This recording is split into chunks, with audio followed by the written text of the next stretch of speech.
Hey guys, tonight we slip into a world of velvet, candle wax, and a whole lot of whispered half-truths. You're standing in a French palace chamber where shadows lean long against painted walls, the scent of beeswax drifting through the corridors, and the hush of slippered feet carrying gossip from one curtained alcove to another. The court might look polished marble floors, polished gold chalices, polished smiles, but beneath the sheen, scandal hums like a hive of restless bees. And here's your reality check. If you somehow found yourself at the French court back then, looking the wrong way at the wrong queen, you probably wouldn't survive the week.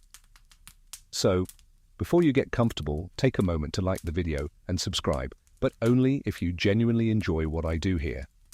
And while you're at it, post your location and your local time in the comments.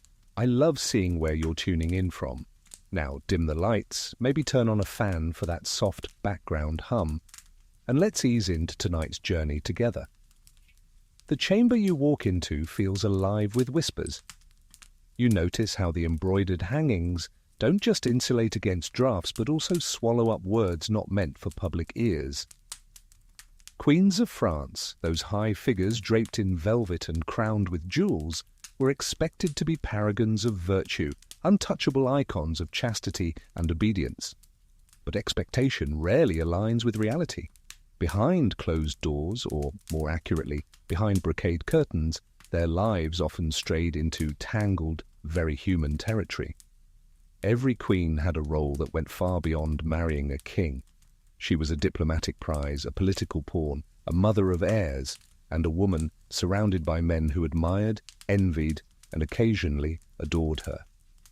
You can almost hear the shuffle of a knight's boots as he lingers too long by the queen's side, pretending to discuss matters of court, while their eyes linger on each other for a fraction too long. Even the most faithful of queens had to contend with rumour, because gossip at the French court was as inevitable as candle smoke. Here's a mainstream fact to anchor us. French queens, from Eleanor of Aquitaine to Marie Antoinette, lived under constant scrutiny, their personal choices becoming matters of state.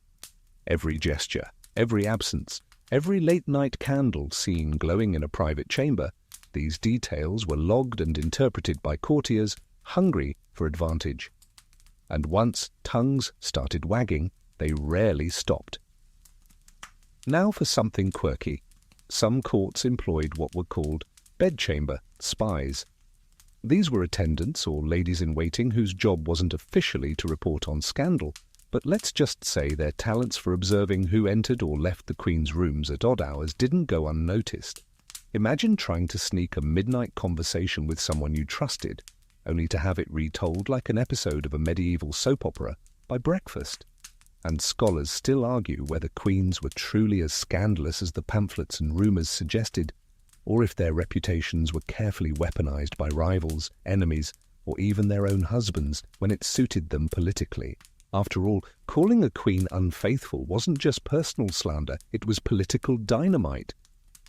You can picture the setting vividly. A courtier leans close to another over a goblet of spiced wine, lowering his voice to mutter that he saw the queen's hand linger just a moment too long on a knight's arm. Was it affection? Was it politics? Or was it nothing at all, simply magnified by candlelight and imagination? Gossip needs little fuel to grow into a blaze, and in a world where kings waged wars over insults, the mere suggestion of a queen's indiscretion could alter alliances and trigger uprisings. A small joke for you here. The French court was basically the original social media platform. Replace TikTok trends with ballads sung by troubadours and you have a gossip cycle just as relentless. Except instead of being cancelled, you might end up in exile or worse.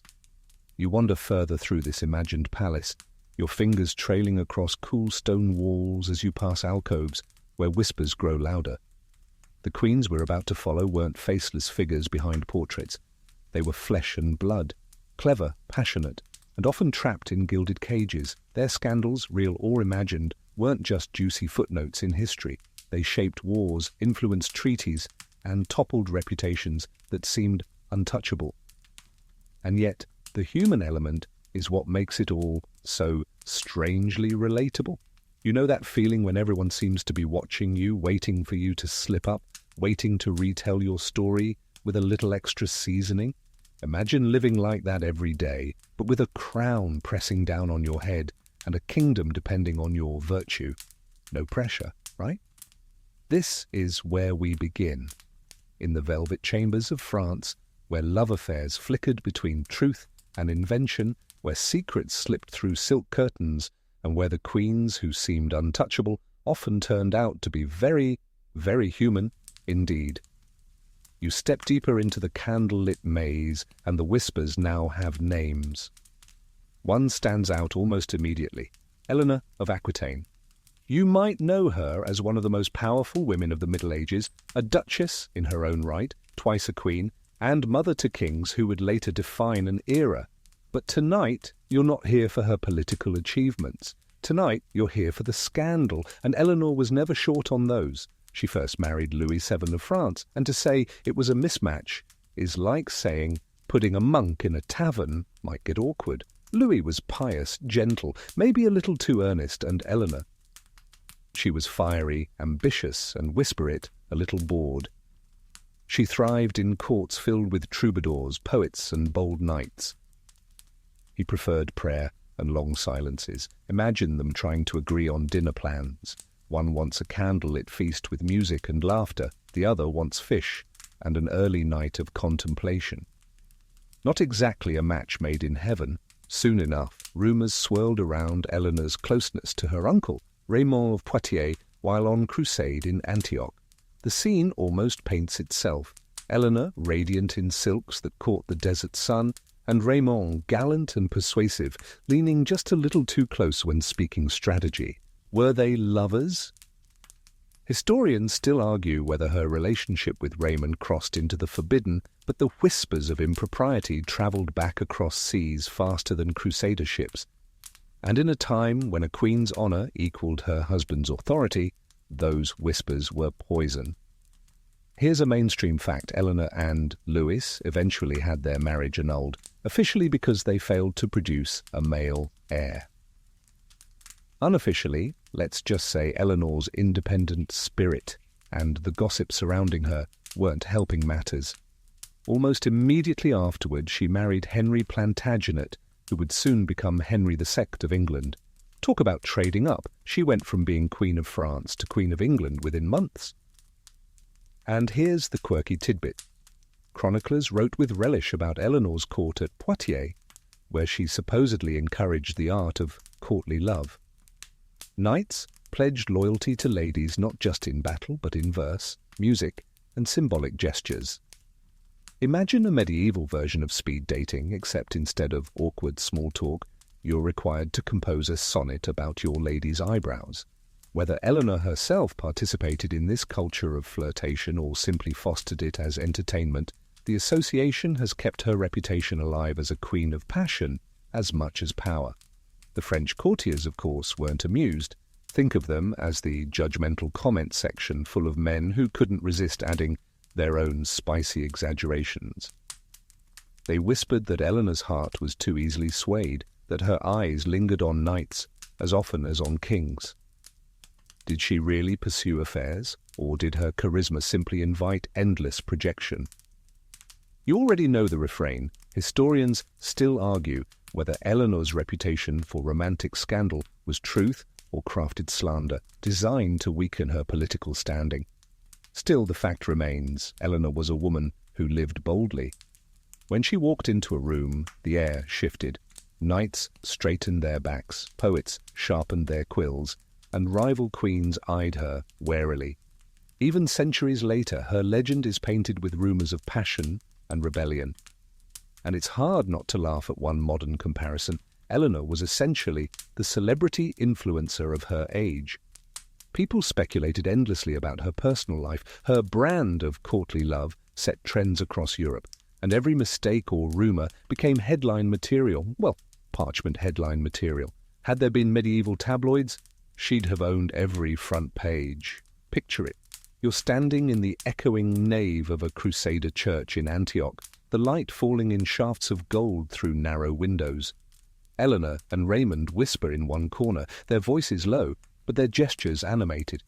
A priest nearby raises an eyebrow, already rehearsing the scandal he'll carry back to France. By the time it reaches Paris, the story has twisted into something unrecognizable. And just like that, the fate of a marriage, a dynasty, and even kingdoms begins to shift. So here, in the scandal-ridden life of Eleanor, you see the pattern that will repeat again and again in the lives of French queens. The fine line between truth and rumour, between flirtation and betrayal, between admiration and condemnation. And you, drifting through these halls, are left wondering, was Eleanor truly a queen of scandal, or simply a woman too extraordinary to be contained by the expectations of her time? You move down a corridor, the flicker of torchlight stretching shadows into long fingers across the stone. The air hums faintly with music, a lute, soft and insistent, strummed by some troubadour tucked into a corner of the Queen's Hall. Eleanor may have carried the scandal of Antioch with her, but she also carried a gift, the culture of courtly love. And suddenly in this world of armoured men and pious kings, you're surrounded by something that feels like a medieval dating app, written in rhyming couplets. Courtly love was both deadly serious and absurdly theatrical. Knights swore fealty not just to their lords, but to ladies, often women far above their station, sometimes even queens. You can imagine a knight polishing his armour with more enthusiasm than ever, not for battle, but because the Queen once smiled at him from across the hall. Poets wrote verses about eyes brighter than torches, sighs heavier than shields. You'd think these guys had inhaled too much incense. Here's the mainstream fact. Troubadours and trouvères in France popularized the language of romance, blending chivalry with devotion, and their verses often centered on unattainable women, noble ladies, duchesses, even queens. The point wasn't necessarily physical love, but the ritual of longing, the drama of desire restrained. Still, when the subject of those songs was a queen, people couldn't help but wonder if art was imitating life. Quirky tidbit, some of these love games had rules, literally. Medieval writers outlined what could or couldn't happen in courtly love. For instance, true love couldn't exist within marriage, which, if you're keeping score, meant queens were the ultimate forbidden crush. Nothing like a little theology to spice up your flirting. Imagine a handbook saying, Step 1, choose someone you absolutely can't have. Step 2, write poetry about them until you starve. And here's where debate lingers. Historians still argue whether these rituals were actual affairs or simply cultural performances. Was Eleanor truly encouraging trysts between her ladies and their knightly admirers, or was she offering a safe, theatrical outlet for restless courtiers? Did a wink mean eternal devotion, or just, please pass the wine? The line between metaphor and reality blurred like candle smoke. You picture the scene, a winter's night in Poitiers, the great hall alive with music and dancing. Eleanor reclines, her gown a flood of velvet, a circlet of gold glinting in the firelight. Troubadours sing verses so lavish that even you, a modern visitor in imagination, are tempted to roll your eyes. A knight kneels dramatically, swearing his life, his sword, and possibly his ability to rhyme awkwardly, to her or to one of her ladies. Everyone laughs, claps, drinks, and then gossips in hushed tones afterward about who might be taking the theatrics too seriously. It was theatre, yes, but also danger. A careless word could ruin reputations, a glance too long could stir suspicion. Kings might tolerate the music and the flattery, but they didn't always tolerate the idea that their wives could be the stars of so many amorous verses. Louis VII never seemed quite at ease with Eleanor's flamboyant court culture. Henry II of England, her second husband, certainly wasn't thrilled when minstrels sang too pointedly about the Queen. And here's your joke for the night. If TikTok challenges had existed back then, half the French knights would have gone viral sighing under Eleanor's balcony, #ItCourtlyLoveFail. But this was serious business too. The culture of longing, of carefully crafted desire, reshaped how love was imagined in Europe. Before, marriage had been about land, heirs, and alliances. Afterward, people started thinking of romance, of passion, even if only in secret. Queens at the centre of it all became symbols of both inspiration and temptation, their reputations caught in verses they didn't write. You drift out of the hall and into a quieter corridor. You hear faint laughter, hushed conversation, maybe even the scratch of a quill writing down another set of rhymes destined to inflame someone's imagination. And you realize scandal wasn't always about what queens did, but what was said about them, sung about them, and imagined in a world where fantasy and reality entwined like vines on a palace wall. You step out of Eleanor's shadow now, though her perfume of legend still lingers in the halls. Another queen waits ahead, her story softer, but no less laced with whispers, Margaret of Provence. She married Louis IX, the so-called Saint King, and if you're imagining a marriage filled with candlelit affection and cozy evenings, let me stop you there. Louis was pious to a degree that made even monks shift uncomfortably. He prayed, fasted, and once supposedly wore a hair shirt under his robes just to remind himself that pleasure was sinful. Try flirting with someone who thinks smiling too much is a spiritual hazard. Margaret, by contrast, was spirited and charming. She came from a lively family, a woman whose very presence seemed to light up the otherwise austere French court. People noticed her beauty, her wit, and, most dangerously, her hunger for attention in a world that often tried to smother queens into silence. Here's a mainstream fact. Margaret and Louis had 10 children together, so duty was fulfilled many times over. Yet despite this, Margaret often seemed sidelined in the royal household. Louis trusted his mother, Blanche of Castile, more than his wife. Margaret once even complained that her husband loved his mother more than her, a sentiment that still feels painfully relatable centuries later. Quirky tidbit? During the Seventh Crusade, when Louis was captured and imprisoned in Egypt, Margaret, heavily pregnant, organized the defense of the city of Damietta. Picture her, visibly expecting a child, standing on battlements, rallying troops, and reportedly threatening to burn the town herself if the enemy broke through. One could argue she was the more practical leader at that moment, while her saintly husband languished in chains, not exactly the image of the demure, obedient queen. And now, for the scholarly debate, historians still argue whether Margaret's reported closeness with certain knights, loyal supporters, who admired her courage, ever crossed into something more intimate. Was it simply gallantry, the natural loyalty of men toward a queen who had shown such boldness? Or was there more behind those lingering glances at court, more whispered conversations carried on too long in the corner of a candle-lit chamber? Chroniclers certainly enjoyed hinting, though proof is elusive. You picture the court now, a hall lined with banners, the king's mother scowling sternly in one corner, Louis himself absorbed in prayer, and Margaret caught in between, dazzling her courtiers with a smile that seemed to promise both warmth and mischief.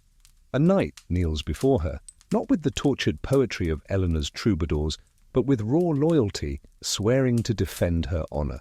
Margaret leans just slightly closer than etiquette allows, and suddenly the entire room is buzzing with, "Did you see that?" energy. Her struggles were as much emotional as political. Louis's coldness left her yearning for affection, while Blanche's dominance kept her perpetually on the defensive. To cope, Margaret built her own network, ladies-in-waiting, loyal knights, even clerics sympathetic to her plight. They laughed with her, supported her, perhaps even adored her. And when people adore a queen too much, the line between loyalty and love blurs faster than wine in a goblet. You can almost hear Margaret's sigh in the still of the night, walking alone through her chambers, aware that her husband is deep in prayer rather than in her arms.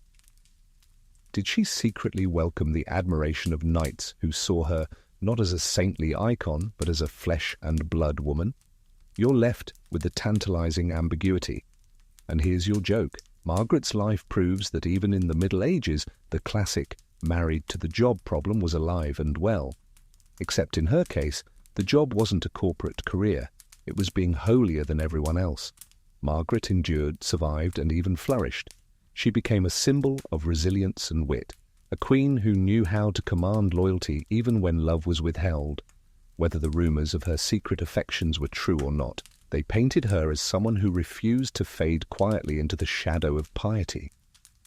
She may not have carried the wild flame of Eleanor, but she knew how to make whispers work in her favour. And in a world where scandal often defined legacy, Margaret carved her own place, not as a saint, but as a woman who dared to be noticed. Your footsteps echo across colder stone now, and the air seems sharper, tinged with iron and unrest. The corridors no longer feel like candle-lit parlours of flirtation, but like the echoing passageways of a prison or a battlefield. You've left behind the playful troubadours and courtly sighs of Aquitaine and Provence. Ahead of you waits a queen whose scandal wasn't sung in verse, but carved into the bones of kingdoms, Isabella of France, forever remembered as the she-wolf. Her story begins in a gilded cradle, a daughter of Philip IV of France, who was called the Fair. Born into a world where power meant everything, Isabella was married off at 12 years old to Edward II of England. The wedding was a spectacle of silks, jewels and banners, yet the union quickly soured. Edward was openly infatuated with his favourites, most notoriously Piers Gaveston. You can imagine the gossip in Paris. So the King of England prefers his best friend to his queen? Très awkward. Here's a mainstream fact. Edward showered Gaveston with gifts, titles, and even jewels that traditionally belonged to Isabella. Court chroniclers noted her humiliation, and nobles sneered as she was sidelined in her own marriage. Not the kind of treatment you expect for the daughter of one of Europe's most powerful monarchs. Quirky tidbit, Edward II once had Gaveston carry Isabella's wedding train during her coronation procession. Picture it, the Queen in her finest robes, her husband grinning, and his beloved favourite literally holding the hem of her gown. It's the medieval equivalent of bringing your side fling to family Christmas dinner and asking them to carve the turkey. Even medieval chroniclers rolled their eyes. Naturally, whispers began. Isabella, intelligent and politically astute, knew her reputation mattered. She bided her time, played the role of dutiful queen, and gathered allies. But as Edward's favouritism grew dangerous, sparking rebellions, alienating nobles, her patience thinned. This is where scandal sharpens into steel. Enter Roger Mortimer, an English baron imprisoned for treason. When he escaped from the Tower of London and fled to France, Isabella's path crossed his, and something sparked. Historians still argue whether their relationship began as a strategic alliance or a genuine love affair. But soon enough, Isabella and Mortimer became inseparable, the queen and the rebel, a partnership so shocking it reads like a medieval Netflix pitch. You picture the moment, Isabella, veiled, meeting Mortimer in the safety of her French homeland. Their voices low, their words dangerous. Was their tenderness a stolen touch, or only cold strategy? Chroniclers suggest both, and their union shook thrones. Together they plotted the overthrow of Edward. Together they raised an army, crossed into England and forced the king to abdicate. Isabella stood at the centre of it all, a queen turned conqueror. And here's where rumour goes into overdrive. Did Isabella and Mortimer rule as lovers behind the throne, their passion dictating the fate of England? Or did Isabella use Mortimer as a tool, discarding him once her power was secure? Scholars debate, yet the legends linger, secret nights in castles, whispered plans over candlelight, the queen who dared to love, or dared to scheme, outside her marriage. And your joke for this evening, Edward II may have been the only man in history whose wife's affair actually improved her approval ratings. Medieval England went from side-eyeing Isabella to cheering her as she marched against a king everyone hated. But the story darkens. Power shared between Isabella and Mortimer grew resented. Their reign together ended brutally. Mortimer executed, Isabella stripped of influence, left to spend her later years in quiet disgrace. The she-wolf had roared, but the echo faded. Still you walk her corridors tonight and sense her defiance. A queen scorned, turned conspirator, remembered not only for betrayal, but for seizing control in a world that insisted women should wait meekly in the background. Scandal was her weapon, and she wielded it until it consumed her. You wonder, as you drift past her ghostly figure in imagination, was Isabella's love for Mortimer genuine, or was it a mask for ambition? Historians still argue, but the whispers of their affair refuse to die. They linger in the silence of the halls, in the creak of old floorboards, in the sigh of the she-wolf of France. The palace you wander into now is quieter, though the silence feels staged, like a play waiting for the curtain to rise. Isabella's storm has faded, but the theme of queens and their knights, their shadows, their special friends, continues. You follow the echo of boot heels clicking against flagstones and catch sight of a figure, a knight lingering too long near a queen's chamber door. His hand hovers above the latch, his breath caught in the throat of history. If French queens carried one constant accessory, it wasn't just jewelled crowns or velvet cloaks, it was rumour, often in the shape of a knight's armour. The idea of a queen with her knight is so tempting, so perfectly scandalous, that it crops up again and again across centuries. It almost didn't matter which queen or which knight. People were ready to believe it, ready to whisper it, ready to weaponize it. Here's the mainstream fact. Medieval courts were filled with knights who served not only the king, but the queen directly. They escorted her on hunts, tournaments, religious pilgrimages. They carried her messages, guarded her chambers, sometimes even shared the long days of travel when the king was elsewhere. That much proximity, in a society obsessed with appearances, was a recipe for suspicion. Quirky tidbit, in some royal households, knights had official titles like Knight of the Queen's Chamber, which sounds respectable until you realize how quickly it lent itself to gossip. "Oh, you're the Knight of the Queen's Chamber. Tell us more."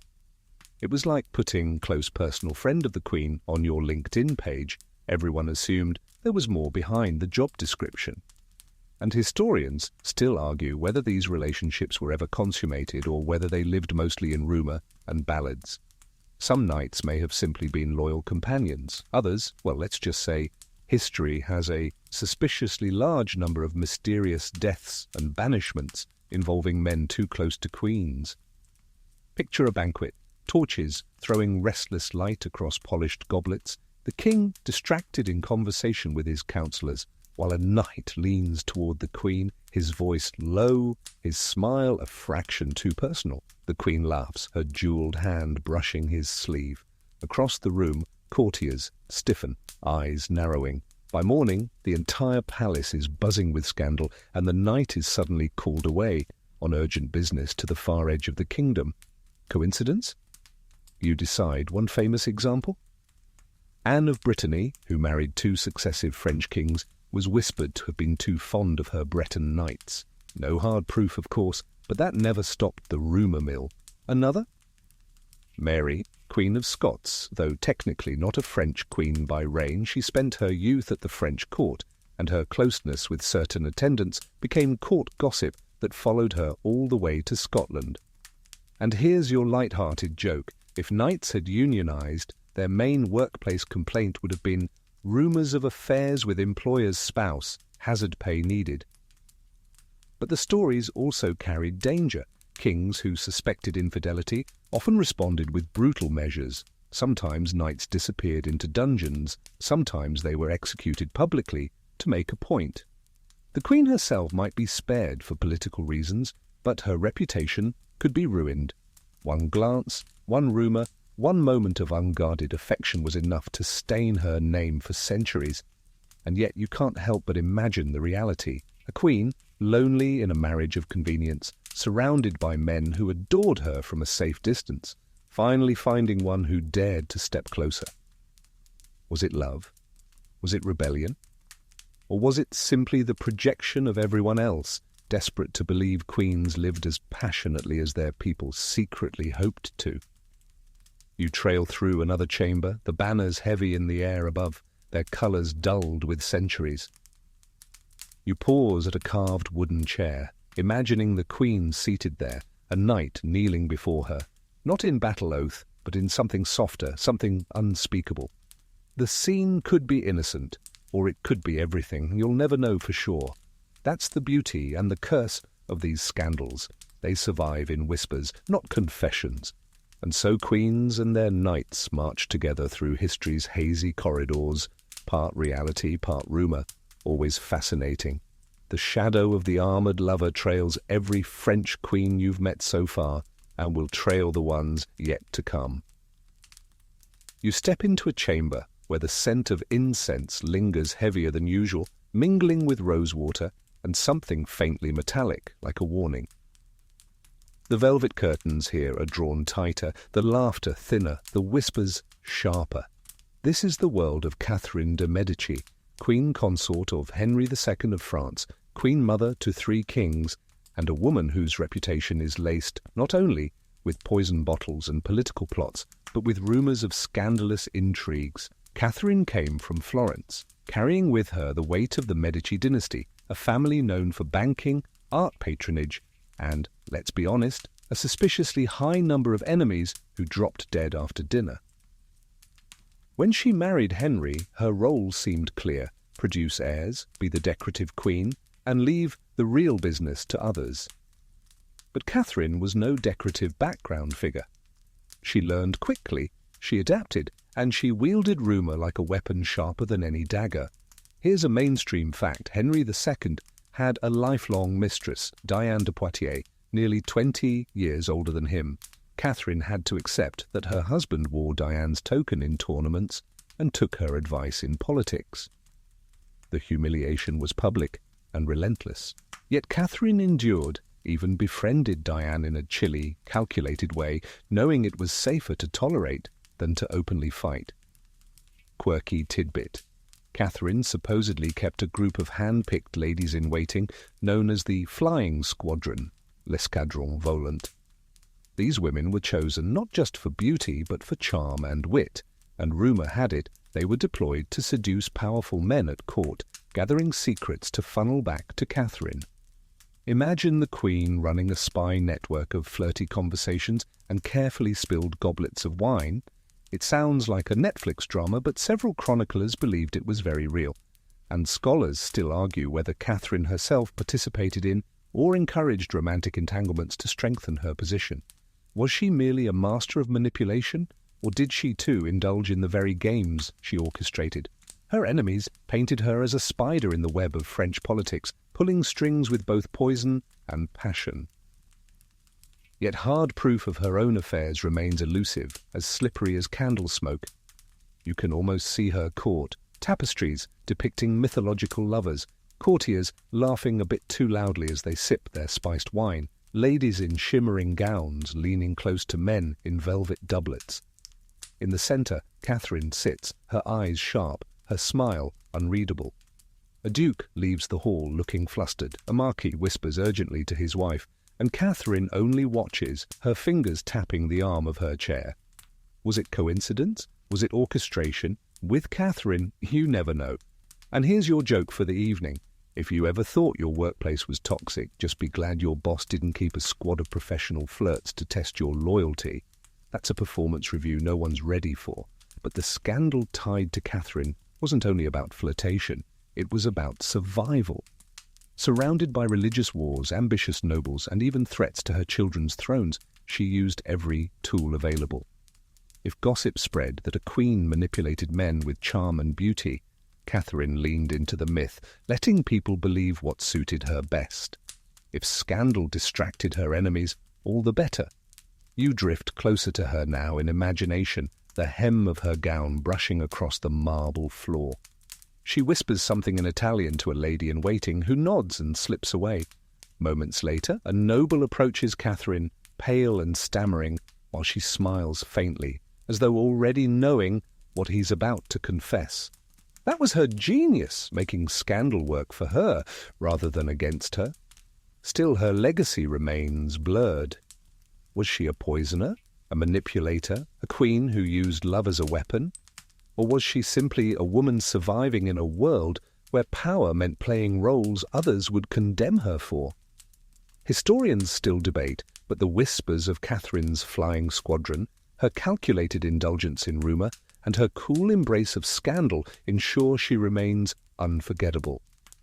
In these halls, scandal is not a weakness. It is a blade, honed and hidden, slipped into a silk sheath. and Catherine de' Medici knew exactly when and how to draw it. The music of the lute fades, and in its place comes the swell of viols, trumpets, and laughter, the sound of a royal ball. You find yourself in a long gallery washed with golden torchlight, the polished parquet floors gleaming like mirrors. Here, queens and courtiers step into a different theatre of scandal. The masked ball. Imagine it, hundreds of candles flickering from iron chandeliers, perfumes of jasmine and musk drifting through the air, velvet skirts sweeping against boots polished to a military shine. And everywhere, masks, some grotesque, some gilded, some feathered, all designed to turn familiar faces into mysteries. For one night, queens could move through a crowd without being entirely themselves.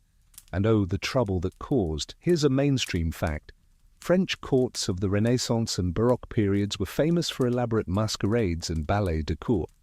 These weren't just entertainments. They were political showcases, opportunities for alliances to be hinted at in choreography, for favours to be granted with a dance.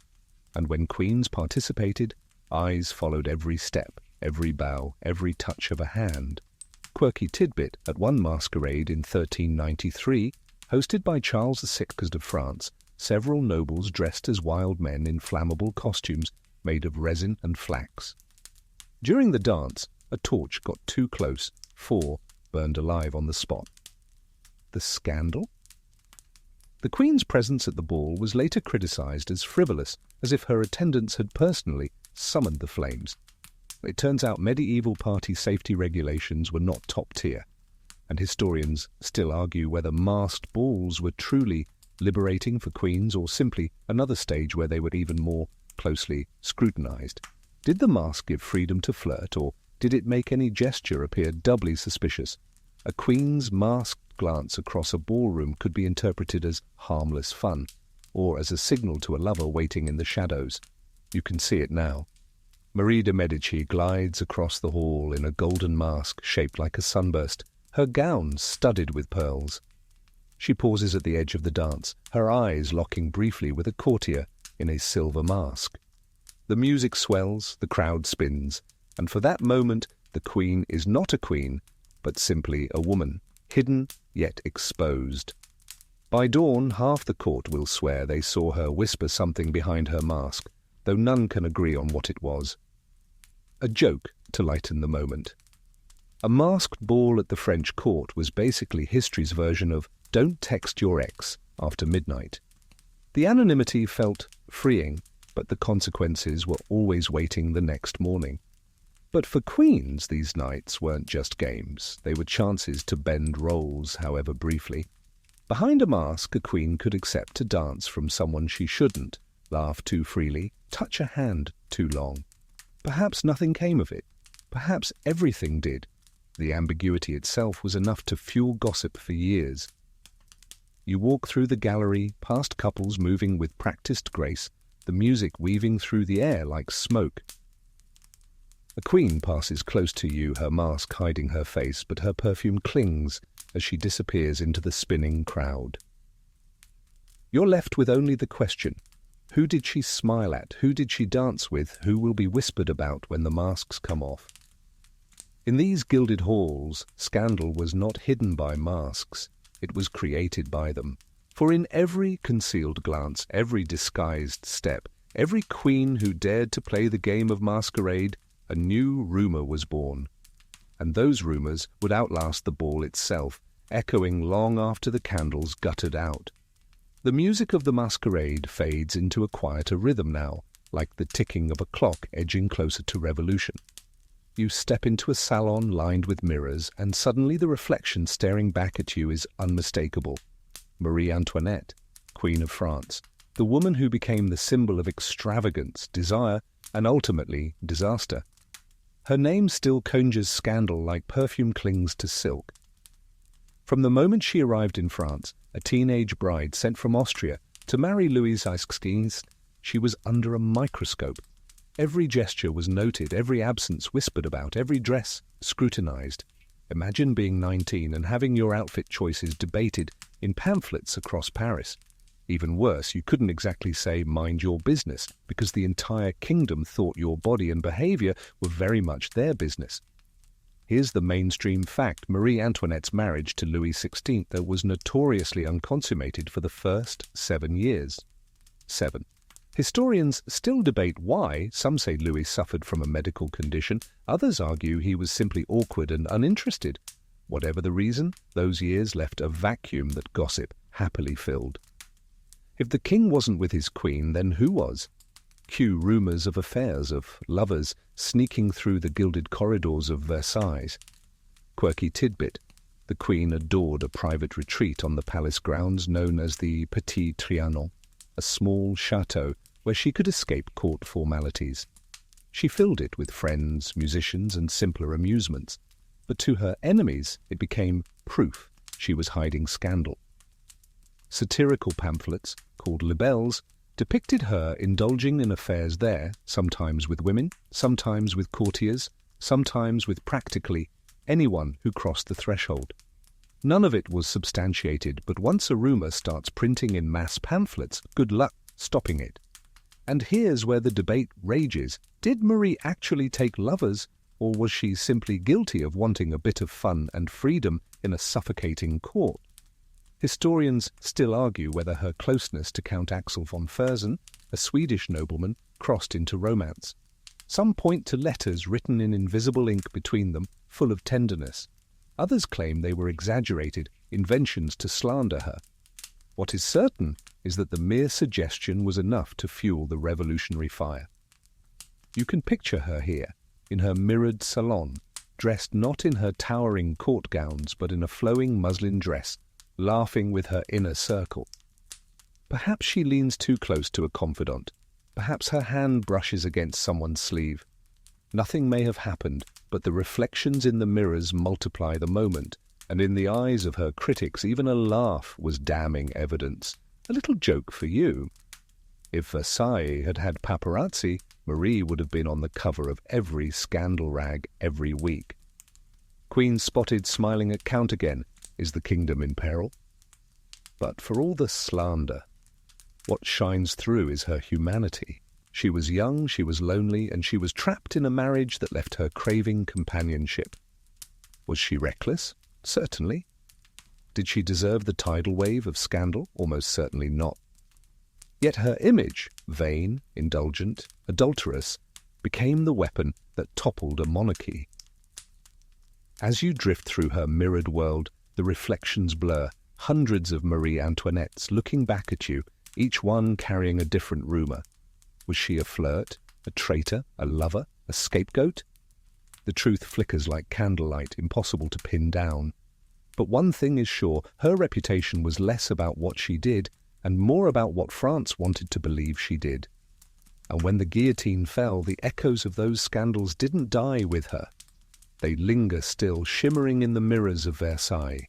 The mirrors of Versailles dissolve, and in their place you find piles of paper, crude ink drawings, smudged woodcuts, pamphlets stacked like bricks against the walls of history.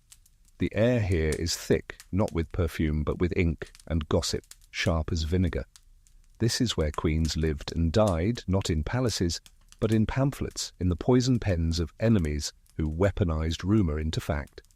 By the late 17th and 18th centuries, the libelles, underground scandal sheets, became one of the most dangerous forces in France. These cheaply printed leaflets spread faster than candle flames carried by hawkers on street corners, hidden in cloaks, slipped under doors. They accused queens of affairs, perversions, treasons, anything that could sell a copy and fuel outrage.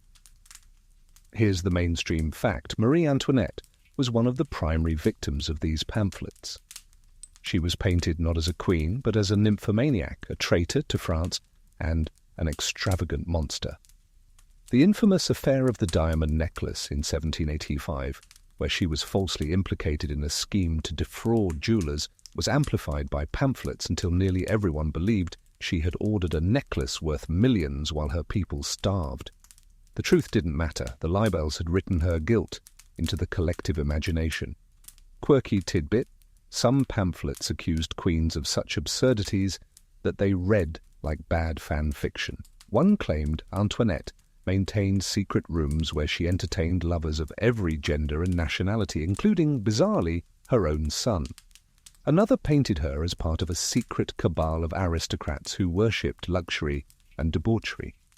It was the 18th century equivalent of conspiracy theories on social media, except these ones were printed with woodcuts of queens in compromising positions that no royal portraitist would ever dare paint, and historians still argue whether the libelles represented genuine public opinion or were deliberately stoked by political agitators.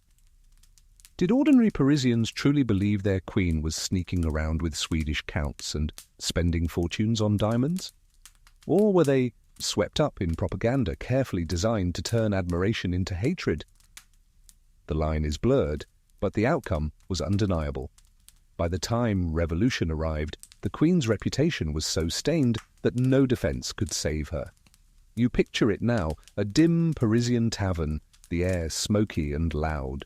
A pamphlet is being read aloud to a laughing crowd, each line exaggerated, each accusation met with jeers.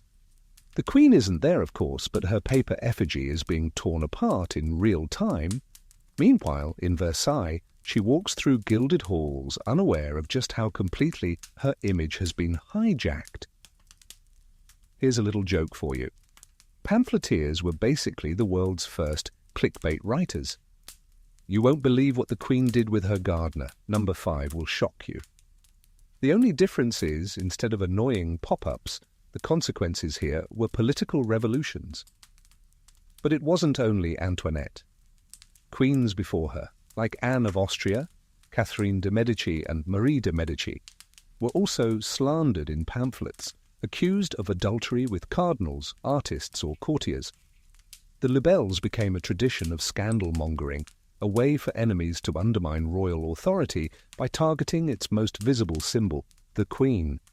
You drift further into this paper labyrinth, the rustle of pamphlets like whispers in your ears. Every page feels alive with malice, every smear of ink a wound in reputation. For queens, surviving gossip was harder than surviving poison. At least with poison, you knew who was trying to kill you.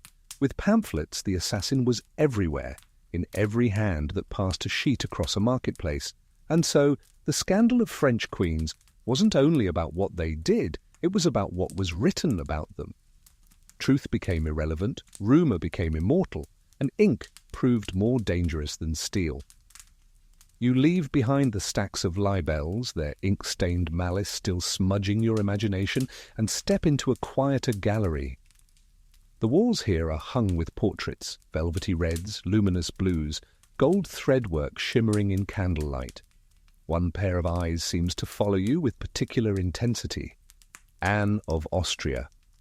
Queen consort to Louis XV, mother of Louis XIV, she was a woman whose reputation swayed like a candle flame, bright one moment, nearly extinguished the next.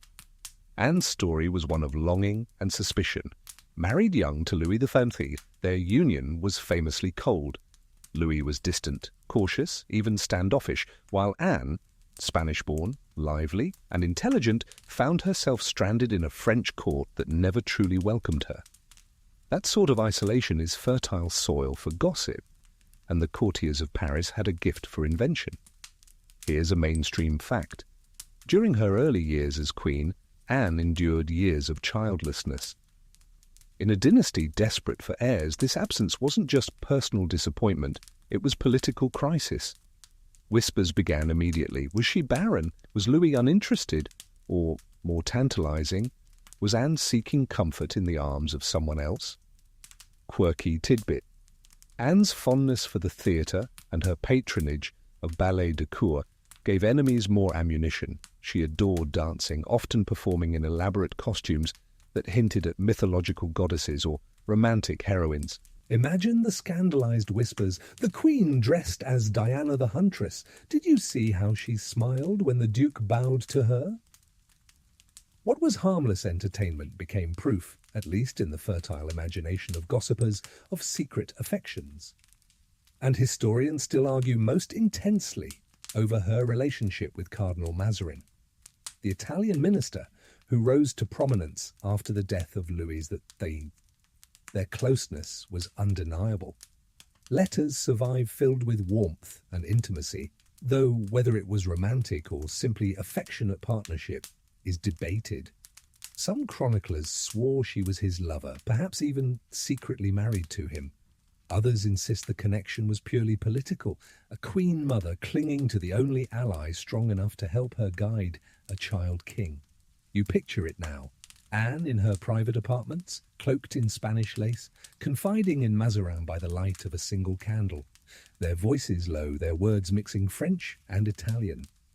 She leans forward, her hand resting on his, and in that moment history holds its breath. Was it love? Was it strategy? Or was it simply necessity painted over with affection? Here's a joke for you. Mazarin was probably the only man in France who could make discussing tax policy sound like pillow talk. Yes, my dear, let's raise tariffs. Softly. The gossip, of course, never stopped. Enemies of the crown used rumours of Anne's supposed affair to undermine her regency. Pamphlets accused her of betraying the late king's memory. Courtiers muttered that Louis XIV, the Sun King himself, was not truly of royal blood, but the child of Anne's passion for another man. The rumours were baseless, but once sown, they spread like ivy, impossible to uproot. And yet, Anne endured. She navigated wars, rebellions, and betrayals with Mazarin by her side, whether as lover, partner, or confidant. When she died, she left behind not just a son who would dominate European history, but also a legacy of whispered scandal that clung to her memory like perfume in a closed room. As you walk past her portrait, her painted eyes seem almost to wink, daring you to decide for yourself whether she was guilty of the passions attributed to her. But perhaps the real scandal wasn't what she did, but that a queen could be close to a man outside the confines of marriage and still hold power. And that, in France, was always enough to make whispers echo louder than facts.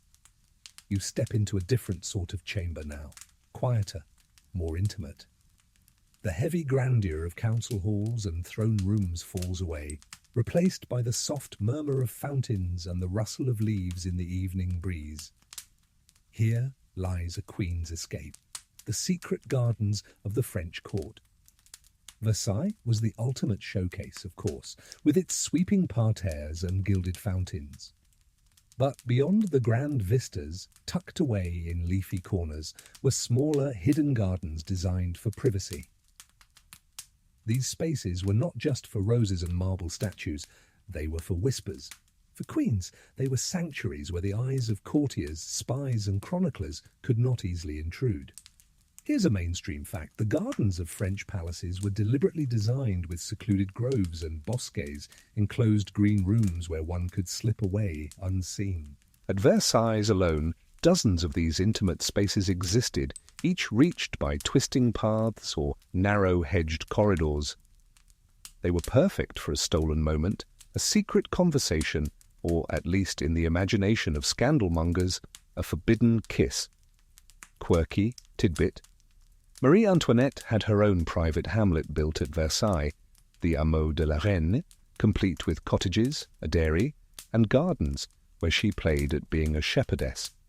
To her critics it was childish and wasteful, but pamphlets had a field day, claiming the Queen entertained lovers in those rustic cottages under the cover of pastoral play-acting. The idea of a queen sneaking into a fake peasant hut for romance was too delicious for satirists to resist. And here's where scholars still argue. Were these private retreats genuinely used for secret affairs, or were they innocent escapes demonized by hostile gossip? A queen walking arm in arm with a trusted courtier under moonlight might mean nothing more than friendship. But in a court obsessed with scandal, even a stroll could be spun into evidence of passion. You picture it vividly, a queen stepping out into the night, her silk gown whispering against the gravel path. A knight or confidant meets her under the arch of clipped hedges. They sit together on a marble bench, the sound of water trickling in the fountain beside them. Maybe they talk politics, maybe they talk nothing at all, maybe they simply sit in silence, enjoying a rare moment of being human. By morning, the story will be retold as a torrid affair under the stars, Here's your light joke. The French court was basically the original tabloid paparazzi, except instead of hiding in bushes with cameras, they were hiding in bushes with actual ears. And honestly, that might be worse. But the imagery of queens in gardens became so entrenched that artists picked it up.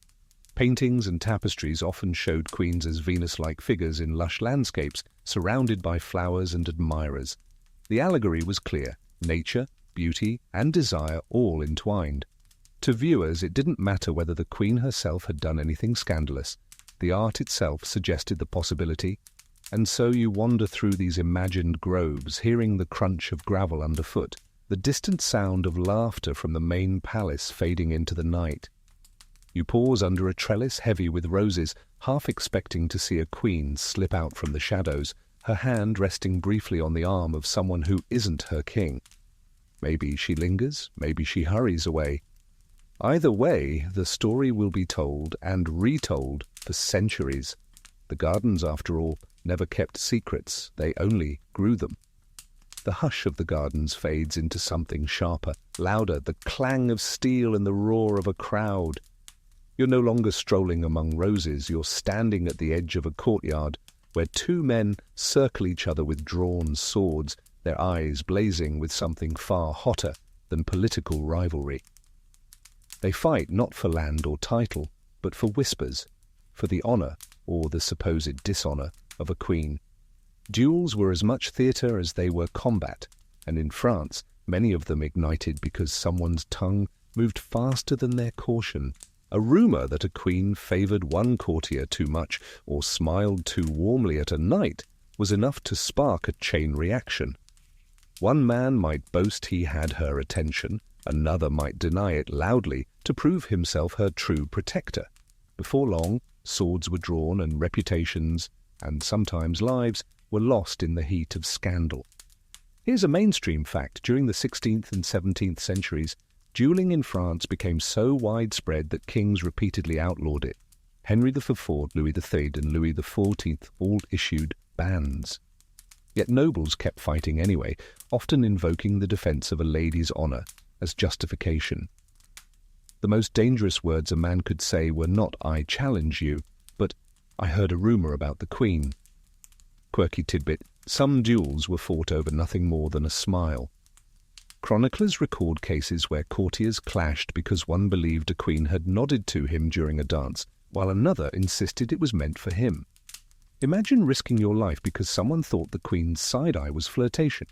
The modern equivalent would be getting into a fistfight because someone liked the wrong Instagram post. And historians still argue whether queens encouraged such displays. Did they truly give favour to certain knights, knowing it might provoke rivals? Or did their mere presence ignite passions that men projected upon them? The debate endures because while records survive of duels fought for the Queen, the details are maddeningly vague. Picture it now. Torches flare as two men pace out their steps. The Queen herself is nowhere in sight, but her shadow lies between them. One claims she lingered at his side in the gardens. The other scoffs, saying it was he she trusted with her secrets. Their blades clash, the sound ringing through the courtyard like a bell tolling scandal. By dawn one lies wounded, the other triumphant, and the Queen, still oblivious, will wake to learn her name is once again on every tongue. A joke to ease the tension. If you thought high school drama was bad, imagine your crush accidentally starting a duel to the death on your behalf. Sorry, my bad, I just wanted to borrow a pencil. But duels weren't just personal embarrassments, they had political consequences. A dead noble could mean a lost alliance, a wounded knight could destabilize entire factions at court, and queens, caught unwillingly at the centre, could do nothing to silence the gossip without seeming guilty. Silence meant suspicion. Protest meant protest too much. You step back from the courtyard now, the metallic scent of blood mingling with the sweet smoke of extinguished torches. The Queen remains invisible, yet her presence has dictated everything. Her imagined favour has cost a man his life, her rumoured glance has fractured friendships, her unproven scandal has left another stain on the court's reputation. And that is the irony. The queens themselves often never lifted a finger, never said a word, yet duels were fought, lives were lost, and history remembered them as dangerous enchantresses. In truth, the danger lay in the men who could not resist turning their every sigh into a sword fight. The clang of steel fades into the muffled hush of rain against mullioned windows. You find yourself not in Paris or Versailles, but in London. The air feels damp, perfumed with coal smoke and candle wax. A queen's accent here is French, her presence foreign, her reputation already carrying whispers across the Channel.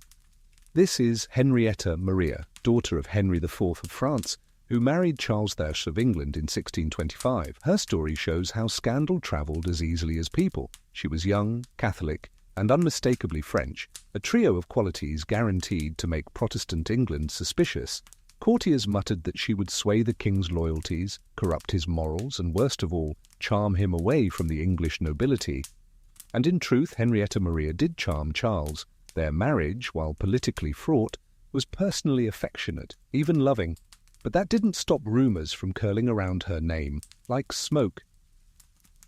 Here's a mainstream fact. Henrietta Maria was deeply unpopular in England at first.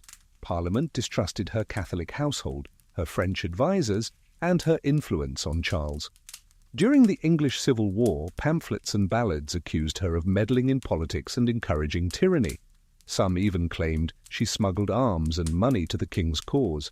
Scandal painted not only as adultery of the heart, but betrayal of the nation. Quirky tidbit, she was also blamed for Charles's extravagances. If he hosted a lavish masque or sponsored expensive court entertainments, people whispered it was her fault, her French taste, her frivolous appetite. Imagine being scolded for your husband's spending habits while the entire country is on the verge of civil war. And historians still argue whether her closeness with certain courtiers ever strayed into impropriety. She was accused of favouring French attendants too warmly, of sharing confidences with noblemen a bit too freely. One satirical pamphlet even painted her as a manipulative temptress who whispered commands into Charles's ear while he slept. Was she guilty of these things, or was it simply easier to make the foreign queen the villain of every domestic quarrel? You picture her now in Whitehall Palace, wrapped in a gown of pearl grey silk, her French accent lilting as she speaks softly to Charles. He bends close, hanging on her words, the firelight catching the shadows under his eyes. Outside the chamber, courtiers wait, rolling their eyes, muttering that the king is bewitched. And by morning the rumour has stretched. The queen is ruling through her beauty, the king a puppet.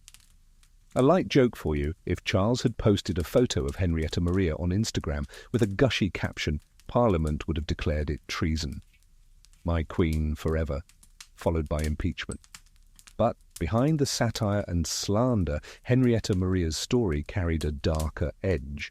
When civil war broke out, she raised money and troops for her husband's cause, sailing back to France for support.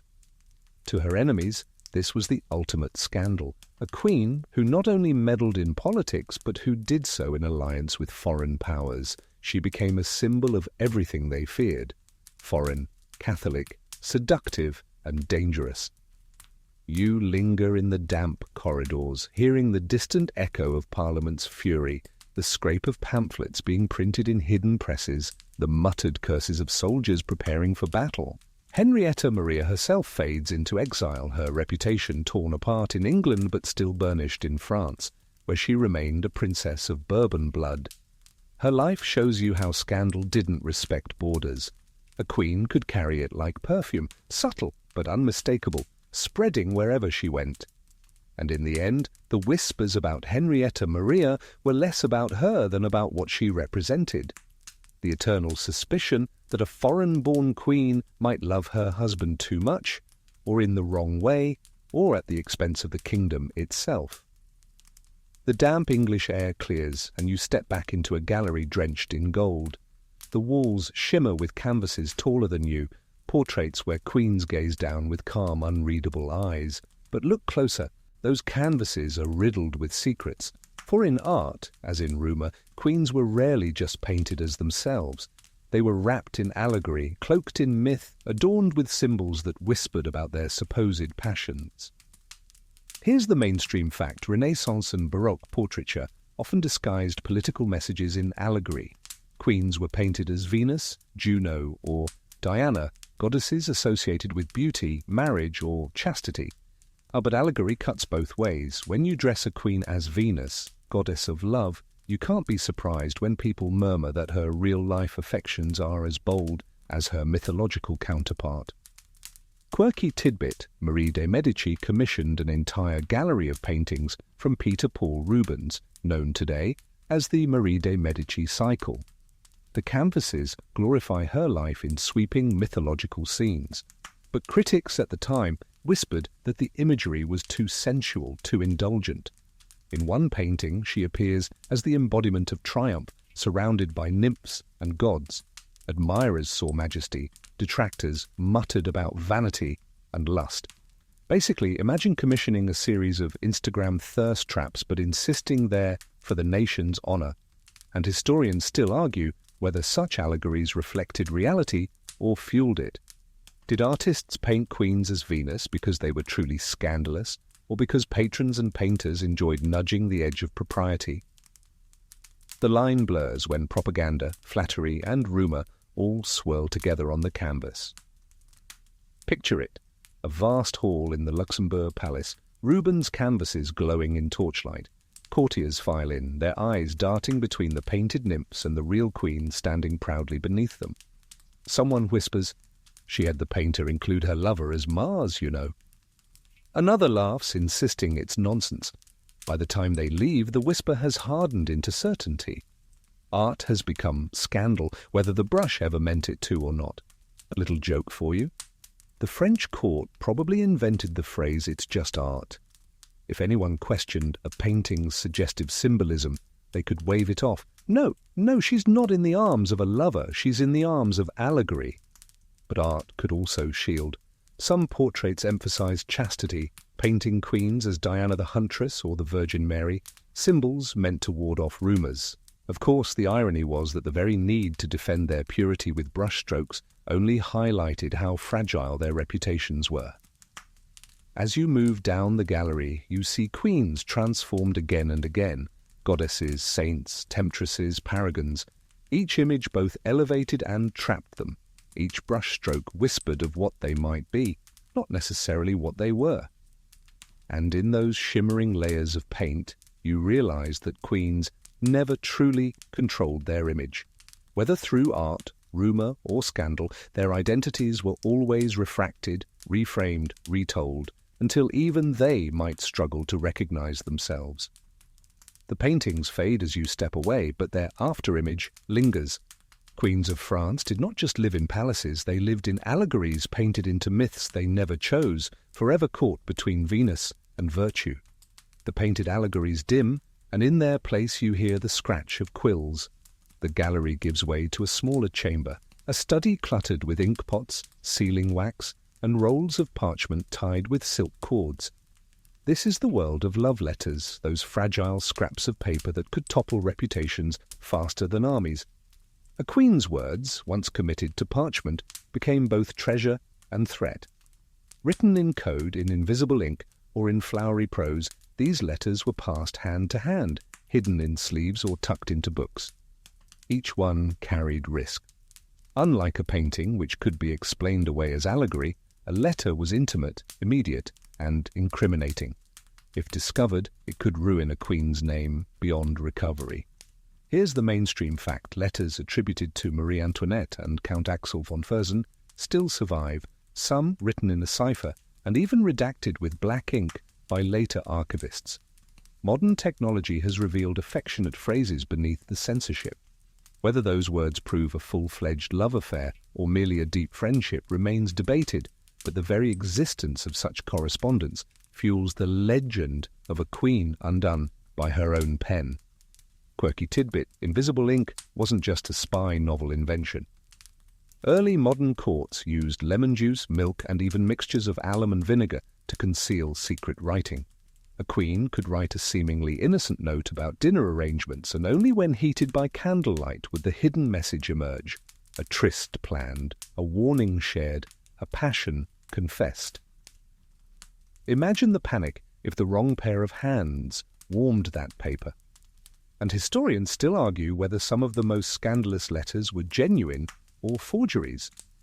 During the French Revolution, pamphleteers gleefully published supposed love letters of queens, many of which were likely invented.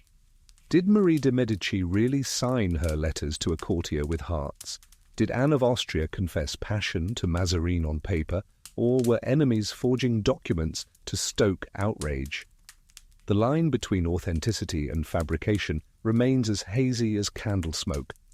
You picture the scene, a queen seated at her desk, the firelight flickering across her face. She dips her quill, hesitates, then scratches out words she cannot say aloud. Outside her chamber, a lady-in-waiting paces nervously, aware of the danger if anyone knocks too soon. When the queen finishes, she drips wax and presses her seal. Then the letter is gone, slipped into a glove, tucked into a basket of fruit, carried by a page whose life could end if he were caught. Here's your joke for tonight. Medieval texting was way more stressful. Instead of worrying if someone left you on red, you had to worry if your courier lost his head on the way. The very secrecy of these letters gave them power. A glance at the handwriting, a hint of perfume clinging to the parchment, a careless endearment, all could be spun into scandal. Queens who may never have crossed a physical line could still be condemned for their words. And once letters were intercepted, no amount of denial could erase the ink. As you walk through this imagined chamber, you brush your fingers across a bundle of old parchment. The ink has faded, but the words still pulse with intensity. You don't need to read them fully to understand their weight. These letters were more dangerous than daggers. They carried love, yes, but also treason, betrayal, and the kind of vulnerability no queen could afford. The scandal of French queens lived not only in their actions or in paintings or in whispered rumours, but in the fragile loops of ink scratched across parchment, fragile but sharp enough to outlast centuries. The chamber of letters dissolves, and now you're standing in a hall of banners, their colours faded but still bold, red, gold, blue. You hear the tramp of boots, the clatter of harness, the murmured prayers of soldiers before battle. This is the world of Jeanne de Navarre, a queen whose life flickered between loyalty, independence, and the tantalizing rumors that always followed strong women who refused to play meek. Jeanne, Queen of Navarre and later Queen of France, as the wife of Philip IV, had a reputation that was, quite frankly, inconvenient for men. She was intelligent, educated, and fiercely independent. Even as a young bride, she made it clear that she would not be content as a silent ornament. That alone was enough to draw gossip, because in medieval France, a queen with opinions was already halfway to scandal. Here's the mainstream fact. Jeanne inherited the crown of Navarre in her own right and married Philip in 1284, uniting her small but strategically important kingdom to France. She was politically active, wielded real influence, and was involved in matters of governance, something that set her apart from many queens consort of the era. Chroniclers admitted she had a mind equal to her husband's, which in their eyes was both praise and suspicion. Quirky tidbit, Jeanne had a reputation for engaging in theological debates with clerics, sometimes publicly. Imagine a queen correcting a bishop in front of an audience. It happened. To her supporters, it proved her intelligence. To her critics, it was a sign of arrogance, even heresy. And from there, it was only a short leap to rumors of impropriety in other areas. Because, of course, if a woman argued like a man, surely she sinned like one too. And historians still argue over her portrayal in the infamous Tour de Nesle affair. Later, chroniclers accused her daughters-in-law of adultery with knights at the Parisian Tower of Nesle, a scandal that shook the French monarchy. Jeanne herself was accused of complicity. Either she turned a blind eye, or, more salaciously, she was painted as guilty of indiscretions of her own. Some historians dismiss these charges as slander invented after her death. Others wonder if her boldness in life made the accusations stick more easily, true or not. Picture it now. a torchlit chamber at the Louvre. Jeanne seated upright in a carved chair, her gaze steady as nobles murmur about her independence. A knight approaches to swear loyalty, and perhaps his bow lingers too long, his eyes lifting to hers with a flicker of admiration. She acknowledges him with a nod, just a nod, and by morning the court insists the Queen favours him. By week's end, rumours spin tales of late-night visits, despite there being no evidence beyond a polite gesture. Here's your little joke. Jeanne basically proved that in medieval France, being smarter than your husband was considered more scandalous than sneaking around with knights. At least one of those could be quietly ignored, the other bruised egos across the court. Still, Jeanne carved her legacy through resilience. She raised children who would shape Europe, advised Philip on political matters, and maintained Navarre's distinct identity even under French dominance. Whether she had lovers or not is almost irrelevant. The fact that people thought she might have was enough to brand her as a queen of rumour, if not of sin. You step past her banner now, its gold thread still catching the faintest glimmer of candlelight. Jeanne de Navarre remains a reminder that sometimes scandal clings not to what a queen did, but to what men feared she could do. The banners of Navarre fade into darkness, replaced by a flicker of greenish light. You find yourself in a chamber cluttered with jars, brass astrolabes, and dusty tomes bound in cracked leather. A faint smell of sulphur hangs in the air, mingled with rosewater and candle smoke. This is not just the world of queens and knights, it's the strange, glittering border where scandal brushed against sorcery. Queens and alchemists, rumour insisted, often kept company. In a court obsessed with spectacle, queens were always expected to dazzle. They wore jewels that caught candlelight like fire, gowns heavy with embroidery, perfumes mixed by apothecaries.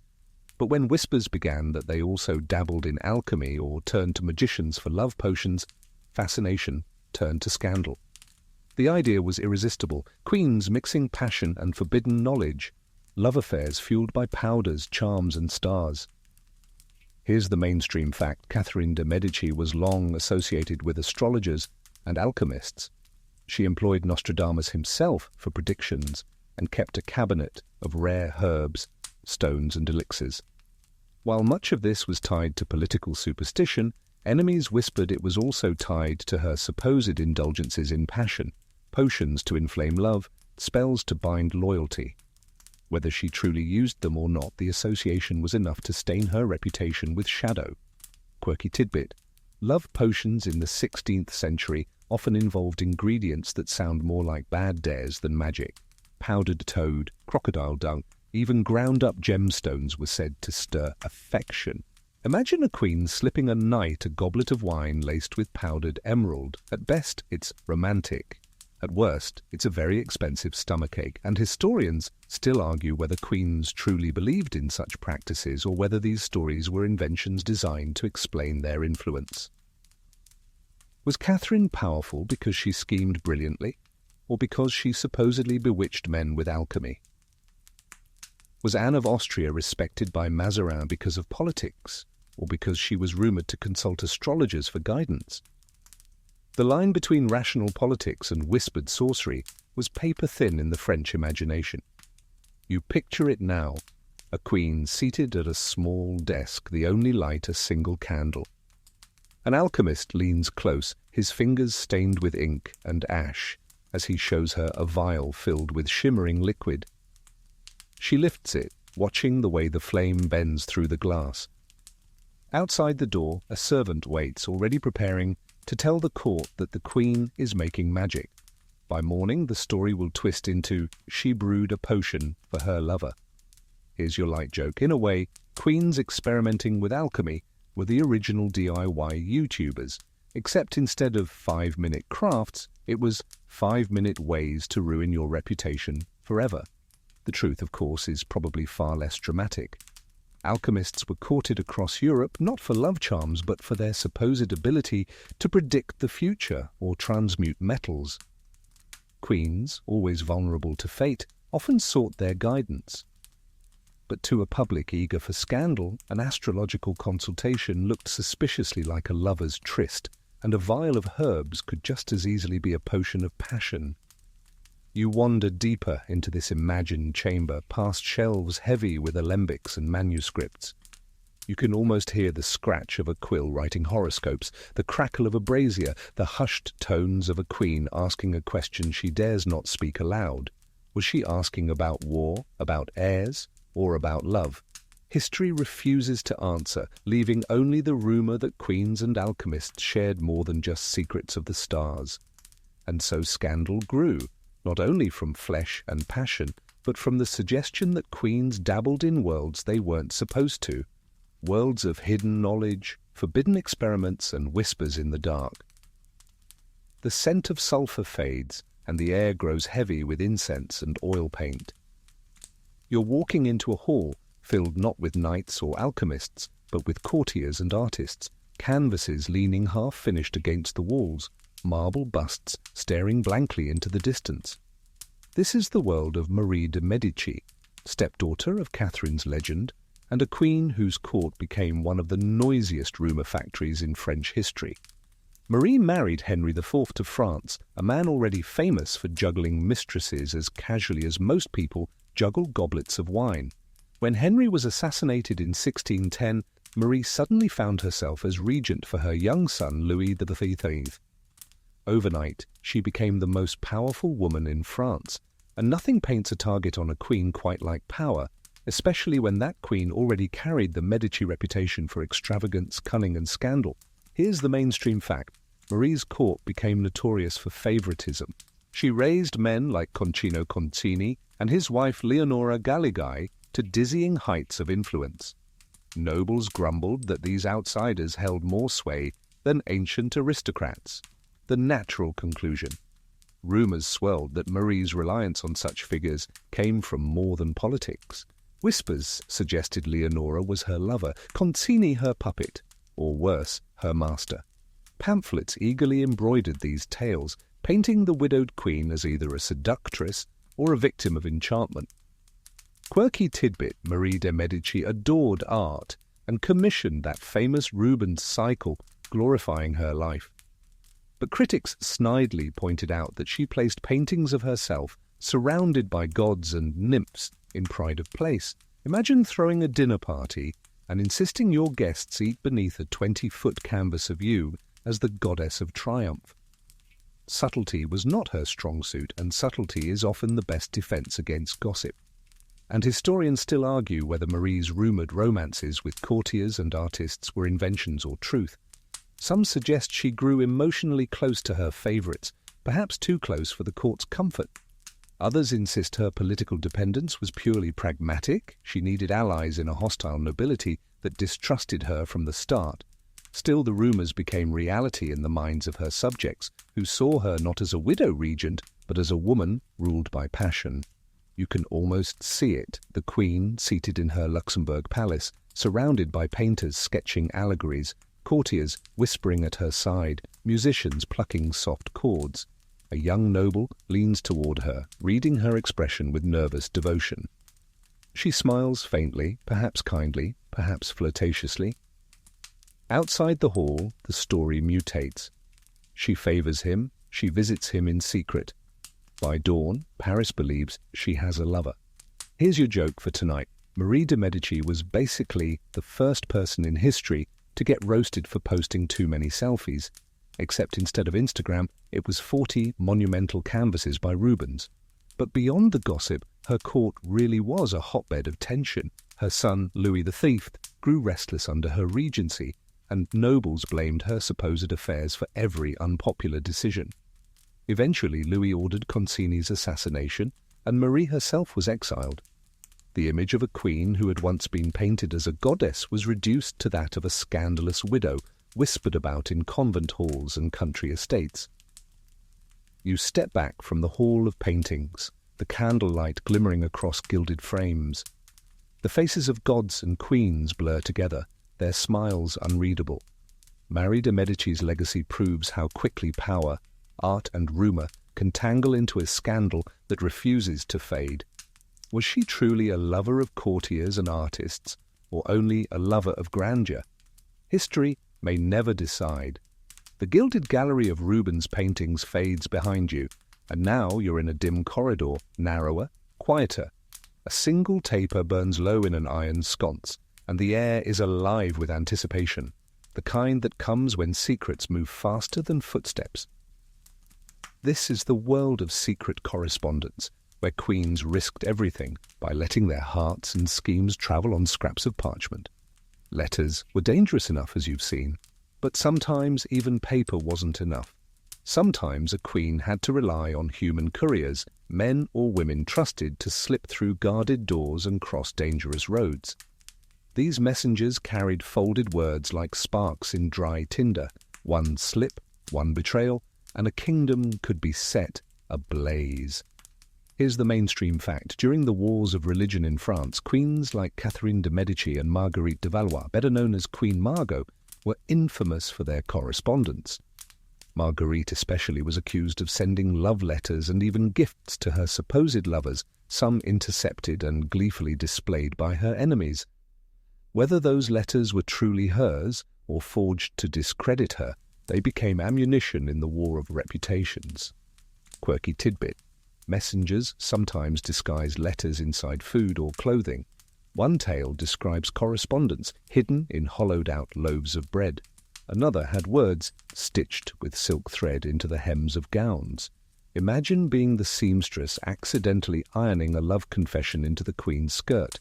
The ingenuity was clever but also risky, because the more elaborate the concealment, the more scandalous the revelation if discovered. And historians still argue how much of this secret correspondence was genuine passion versus calculated politics. Were queens truly whispering love into folded parchment, or were they sending coded political instructions wrapped in the perfume of romance to throw off suspicion? When enemies intercepted a letter, did they exaggerate its contents for drama? The blurred line between love and strategy keeps scholars debating centuries later. Picture it now, the queen seated at her desk, dipping her quill in ink as her lady-in-waiting stands watch at the door. She writes swiftly, her words veering between endearment and urgency. When the letter is folded and sealed, she places it in the hand of a trusted page. His eyes widen, he knows the risk. He tucks it under his doublet, bows low, and slips into the night. The queen blows out her candle, and you, watching from the shadows, realize that her fate is now running through darkened streets in the pocket of a frightened boy. Here's your light-hearted joke. Being a medieval courier was basically DoorDash with a death sentence. One wrong delivery, and instead of a tip you got tortured for treason. But for queens, the risk was unavoidable. Letters were intimacy on parchment, the only way to reach those they could not see openly. They carried the thrill of secrecy, the danger of exposure, and the promise, sometimes real, sometimes imagined, of a heart beating for them beyond palace walls. And whether or not the love was true, once those letters fell into hostile hands, the scandal was permanent. You step further down the corridor, the taper flickering until it gutters out. In the silence that follows, you can almost hear the crinkle of parchment being unfolded somewhere far away, a rival smirking as they read aloud a queen's supposed secrets. It doesn't matter what she truly wrote. What matters is how it will be retold. And retold it always was, transformed from ink into rumour, from rumour into scandal, until even the queen herself could no longer defend her own handwriting. The candle sputters out, and you emerge into a grander hall once again, though it feels colder, more watchful. Eyes peer from the shadows, not painted eyes this time, but living ones. Courtiers stand in clusters, their whispers clipped, their glances sharp. You've stepped into the realm of spies and rivals, where every queen was never truly alone. French queens were always surrounded, ladies-in-waiting, chambermaids, confessors, guards. On paper, these attendants existed to serve, but in practice many doubled as informants. A misplaced smile, a late-night candle, a note slipped under a door, all could be carried straight to the ears of the king, or worse, to political rivals eager to see the queen disgraced. Here's the mainstream fact. Catherine de' Medici's reign was infamous for its surveillance. Not only did she supposedly keep her flying squadron of ladies to manipulate men, she also employed networks of spies who monitored nobles, and sometimes queens themselves.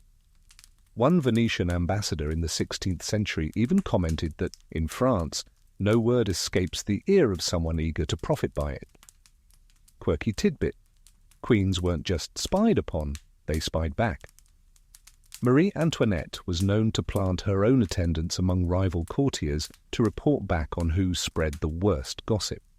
It's a bit like running your own private Yelp review system, except instead of bad service at dinner, it was the Duke says you're sleeping with your harpist. And historians still argue how much of this surveillance culture was paranoia versus reality.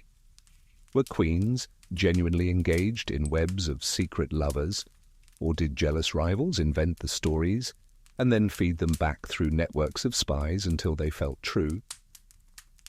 In a court where rumor was currency, truth was almost irrelevant. Picture it now. A queen sits at her embroidery frame, her needle moving steadily, her face serene. But you notice a maid nearby, her eyes flicking too often to the queen's hands, as though memorizing every stitch. Later, that same maid whispers to a chamberlain that the queen sighed while sewing, perhaps even murmured a name. By nightfall, that sigh has transformed into a declaration of forbidden love. By morning, it's being retold in taverns across Paris. Here's your joke for tonight. In the French court, privacy settings were set to public, and there was no option to toggle them off. You were basically living with 24/7 live stream surveillance, minus the Wi-Fi. But for the queens, the effect was chilling. They could not walk through gardens, write letters, or even pray without knowing someone was watching. And every rival, every ambitious courtier, every foreign ambassador was eager to twist what they saw into scandal. To be a queen in France was to live in a palace of mirrors, each reflection distorted, each whisper amplified. You move further through this imagined hall, your footsteps echoing under painted ceilings. Shadows lean forward like eavesdroppers, courtiers drift past with smirks half hidden, and you realize, for every queen remembered as scandalous, there were a dozen spies ensuring that scandal, real or imagined, was never allowed to fade. The echo of footsteps in that surveillance hall grows louder, heavier, until it shifts into the thud of gavel blows, the rustle of parchment, the murmurs of a crowd hungry for spectacle. You've wandered into the harshest theatre of all, the trials where queens stood accused, judged not by fact, but by rumour sharpened into weapon. In France, an accusation of adultery against a queen was not just personal, it was political dynamite. To suggest a queen had betrayed her husband was to suggest the royal bloodline itself might be tainted. And when the crown's legitimacy was at stake, truth often mattered far less than appearances. Here's the mainstream fact: Marguerite de Valois, Queen Margot, found herself dragged through accusations of scandal during the wars of religion. She was accused of multiple affairs, her private life scrutinized in pamphlets and court hearings. Some historians believe the charges were exaggerated to discredit her and weaken her political power, but in a world where perception was everything, even the suggestion was enough to exile her from court. Quirky tidbit: during the infamous Tour de Nesle affair in 1314, 3 daughters-in-law of Philip IV were accused of adultery with knights at a riverside tower in Paris. The scandal shook France to its core. 2 women were imprisoned for life, and their supposed lovers were executed gruesomely in public. But the third, Blanche of Burgundy, managed to cling to her title a little longer, though her name was permanently stained. The rumour that the queens exchanged token gifts with their knights, purses, rings, even embroidered sleeves. In a court where accessories could mean treason, imagine how dangerous a birthday present could be. And historians still argue whether these trials were based on fact or pure invention. Were the women truly guilty, or were they pawns in dynastic power struggles? Some scholars suggest the accusations were concocted by Philip IV's sons to rid themselves of unwanted wives. Others see kernels of truth in the confessions extracted under torture. Either way, scandal outlived certainty. Picture it. A queen stands in a great hall, her gown plain, her face pale but composed. Around her, courtiers murmur, scribes record every word, and nobles sit in judgment. A witness steps forward to claim they saw her speaking too long to a knight in a garden. Another swears they glimpsed a hand brushing against hers. Each detail, however flimsy, becomes damning in the feverish imagination of the court. The gavel falls and her fate is sealed, not because of proof, but because of what people already wanted to believe. Here's your light joke for the night. Medieval trials were basically Yelp reviews gone feral. 1 star. Queen talked to my husband too much at dinner. Definitely treason. But behind the grim humour is the reality that trials were rarely about justice. They were performances, stages upon which queens were humiliated, shamed, and silenced. Their marriages could be annulled, their reputations destroyed, their very existence rewritten by the accusations of rivals. As you leave this imagined courtroom, the air feels heavy with the sound of whispers transformed into verdict. Queens accused of adultery walked out not as women but as cautionary tales, their names etched into history not for what they did but for what was said about them. And that is perhaps the cruelest scandal of all, that truth was optional but disgrace was permanent. The courtroom fades and now you're back in a palace hall, but it feels strangely divided. On one side, the queen sits stiff-backed on a velvet chair, her crown glinting faintly in the candlelight. On the other side, a woman leans against a column, smiling just a little too knowingly. She isn't a queen, she doesn't wear the crown. Yet her presence fills the room. This is the royal mistress, the woman who, in many ways, rivaled the queen herself. For French queens, scandal wasn't only born from whispers of their own supposed affairs. It was magnified by the constant presence of mistresses, those favoured women who competed for affection, influence, and reputation. And in the eyes of the court, if a king openly adored his mistress, then surely the queen must be tempted to balance the scales. Here's the mainstream fact. Under Louis XIV, mistresses became almost institutional. Louise de la Vallière, his early favourite, was renowned for her gentleness and piety. Yet her role set tongues wagging, not just about her, but about the Queen, Maria Theresa of Spain. Courtiers muttered that if the king flaunted his infidelity, surely the Queen would find solace elsewhere. Rumours of her supposed attachments to courtiers swirled, though no evidence survives beyond innuendo. Quirky tidbit, Louise de la Vallière eventually repented of her life at court, retiring to a convent where she lived in humility. But even her act of retreat became scandal fodder. Some said she wept for her sins with the king, others that she wept for sins with unnamed men. Apparently, once your reputation was tainted in Versailles, even your prayers were suspect. And historians still argue whether the rivalry between queens and mistresses created actual affairs on the queen's side, or whether the idea was more projection than reality. Did queens ever retaliate by taking lovers? Or did courtiers invent those stories because it seemed only fair? The record leaves the question maddeningly open. You can see the tension. The queen sits through a mask, her face serene, while across the hall, the king's mistress draws laughter and attention. A duke whispers, "Her Majesty must be furious." Another replies, "Oh, she has her knight to comfort her." By the time the torches are extinguished, the rumour has taken flight, and by morning it has transformed into a full-blown scandal of secret trysts. Here's your little joke. Versailles basically invented the phrase, "Don't compare yourself to others." Except instead of Instagram influencers, queens had to sit across from their husband's girlfriend at dinner every night. But the rivalry cut deeper than hurt pride. Mistresses often wielded political influence and queens' reputations were collateral damage. If the mistress secured a favour for her family, courtiers might suggest the queen's allies had turned to romance as well. If the mistress bore children, whispers about illegitimate heirs threatened to overshadow the queen's legitimate ones. In such a climate, even silence from the queen was read as proof of secret passion. You leave the hall now, the queen and the mistress still staring across the room, their silence louder than any words. Scandal doesn't need confessions. It thrives on comparison, on imbalance, on the cruel theatre of rivalry. And in France, queens didn't just battle whispers of their own, they battled the shadows cast by the women their kings adored. The hall of queens and mistresses fades into something quieter, more intimate. You hear the faint scrape of a chair, the rustle of robes, and the low murmur of confession. You've entered a chapel, not the glittering public nave, but the small, dim confessional tucked behind a carved wooden screen.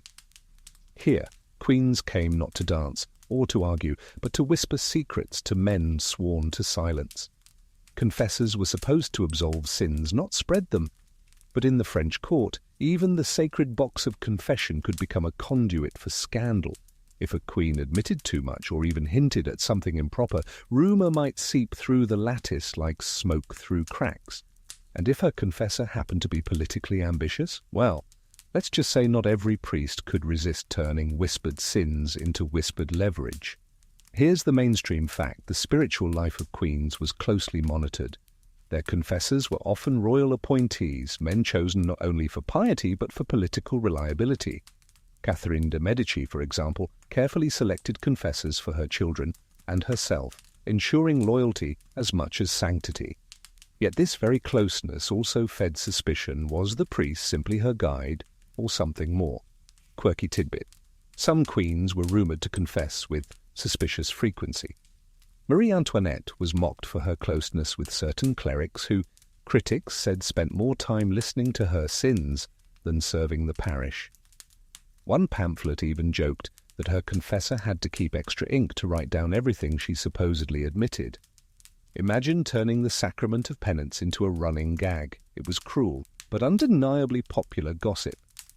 And historians still argue whether confessional intimacy ever crossed into improper closeness. Was Anne of Austria's reliance on her confessors purely spiritual, or did it blur into emotional dependency that fueled rumours of passion? Some scholars see nothing more than slander. Others note how easily the boundary between confession and companionship could be twisted into something darker. You picture it now, a queen kneeling in the half-light, her veil drawn low. She whispers through the screen, her voice trembling, perhaps with genuine guilt, perhaps with loneliness. On the other side, the priest listens, his fingers tightening on the rosary. He says nothing, but when he leaves the chapel later, a servant notices his flushed face, and by dawn the entire palace is speculating about what was said in the shadows. Here's your light-hearted joke. If queens had Yelp reviews for confessors, it would read 5 stars, listens patiently, but leaks gossip faster than a cracked barrel. But the truth is more sobering. Queens carried immense burdens, political, emotional, personal, and confession may have been their only outlet. To have even that sacred refuge twisted into scandal was cruel but inevitable in a court where every whisper was suspect. And for the queen, even silence could be dangerous. If she confessed nothing, she risked seeming cold. If she confessed too much, she risked seeming guilty. It was a trap disguised as absolution. You step away from the chapel, the smell of incense still clinging to your clothes, the echoes of whispered prayers following you into the hall. The queens of France left not only their sins in those boxes, but also their reputations, ripe for others to reshape into scandal. The incense of the chapel fades, replaced by the scratching of quills and the shuffle of couriers' boots. You're standing in a chamber, cluttered with maps, dispatches, and ribbons sealed with wax. It's not the Queen's private apartment this time, but the office of an ambassador, one of the men whose job was not only diplomacy but also gossip. Foreign ambassadors were the great amplifiers of scandal. They wrote letters back to Madrid, Vienna, Venice, and Rome, filled with tidbits about who danced with whom, who lingered too long in gardens, who smiled too brightly at a masked ball. These reports, meant for kings and councils, became another theatre where queens' reputations were stripped bare. Here's the mainstream fact. Ambassadors at the French court often doubled as informants. Venetian dispatches in particular are full of detailed accounts of queens and their supposed lovers. Anne of Austria, Catherine de' Medici, and Marie Antoinette all found themselves described in coded, careful but unmistakable terms. What might have been harmless gestures at home turned into evidence abroad. Quirky tidbit: some ambassadors were notorious gossips. The Venetian envoy in the 17th century once reported with alarming detail about the cut of a queen's gown, the number of times she looked at a duke during supper, and even the way she fanned herself during mass. Imagine being paid to write diplomatic dispatches but essentially submitting court gossip blogs in formal Italian, and historians still argue whether ambassadors recorded what they truly believed or simply what they thought their rulers wanted to hear. Was a letter to Madrid about Anne of Austria's secret intimacy with Mazarin an honest suspicion or a deliberate attempt to stoke distrust between France and Spain? Scholars sift through these documents like detectives, aware that even official reports may be little more than polished rumor. You picture the scene: an ambassador sits by candlelight, his quill scratching across parchment. He pauses, smiling slyly, remembering the Queen's laughter earlier that evening as she leaned just a little too close to a nobleman. Should he include it? Yes, better to over-report than under-report. He dips his quill again, and somewhere across Europe a monarch will soon read that the Queen of France is perhaps not as faithful as she appears. Here's your light joke. Ambassadors were basically the original gossip columnists, except instead of celebrity spotted leaving nightclub, it was Queen possibly looked at Duke too long, might cause war. But the danger of these letters was real. They travelled far, were archived, and sometimes survived when other records were lost. A rumour born in a Versailles ballroom could resurface decades later in a Venetian archive, staining a queen's reputation long after her death. Even modern historians flipping through those dispatches can't help but wonder, was it true or just a bored ambassador padding his report? You leave this imagined chancery, the smell of ink still clinging to your fingers. Behind you, another letter is being sealed, its red wax cooling as the ambassador presses his ring into it. And you know that inside are words that will ripple across Europe, reshaping the image of a queen who may never know she has just been betrayed by the most elegant form of gossip: diplomacy. The candlelit chancery fades, and you step into a quieter, lonelier space. The floorboards creak beneath your feet, the walls stripped of their gilded panels. You've left the palace and entered the houses where fallen queens lived out their exile. For some, scandal didn't end in death, it ended in banishment, a slower humiliation where whispers followed them like ghosts. Exile was the final punishment for many queens who strayed too far or were merely believed to. Cast out of court, they found themselves confined to remote castles, convents, or even foreign lands. They carried their crowns only in memory, while their reputations continued to be picked apart by those who remained behind. Here's the mainstream fact: Marguerite de Valois, Queen Margot, was exiled by her husband Henry IV after years of rumours about her supposed affairs. She spent nearly 2 decades away from court, living in relative obscurity while her name was lampooned in pamphlets. Yet she survived, eventually returning to Paris and even reinventing herself as a respected literary figure. Her memoirs remain one of the juiciest insider accounts of court life, proof that scandal could also become legacy. Quirky tidbit: some exiled queens embraced eccentric lifestyles. Margot, for instance, was said to walk Paris streets later in life in flamboyant outfits, her aging face painted, her conversation peppered with witty stories of past lovers and intrigues.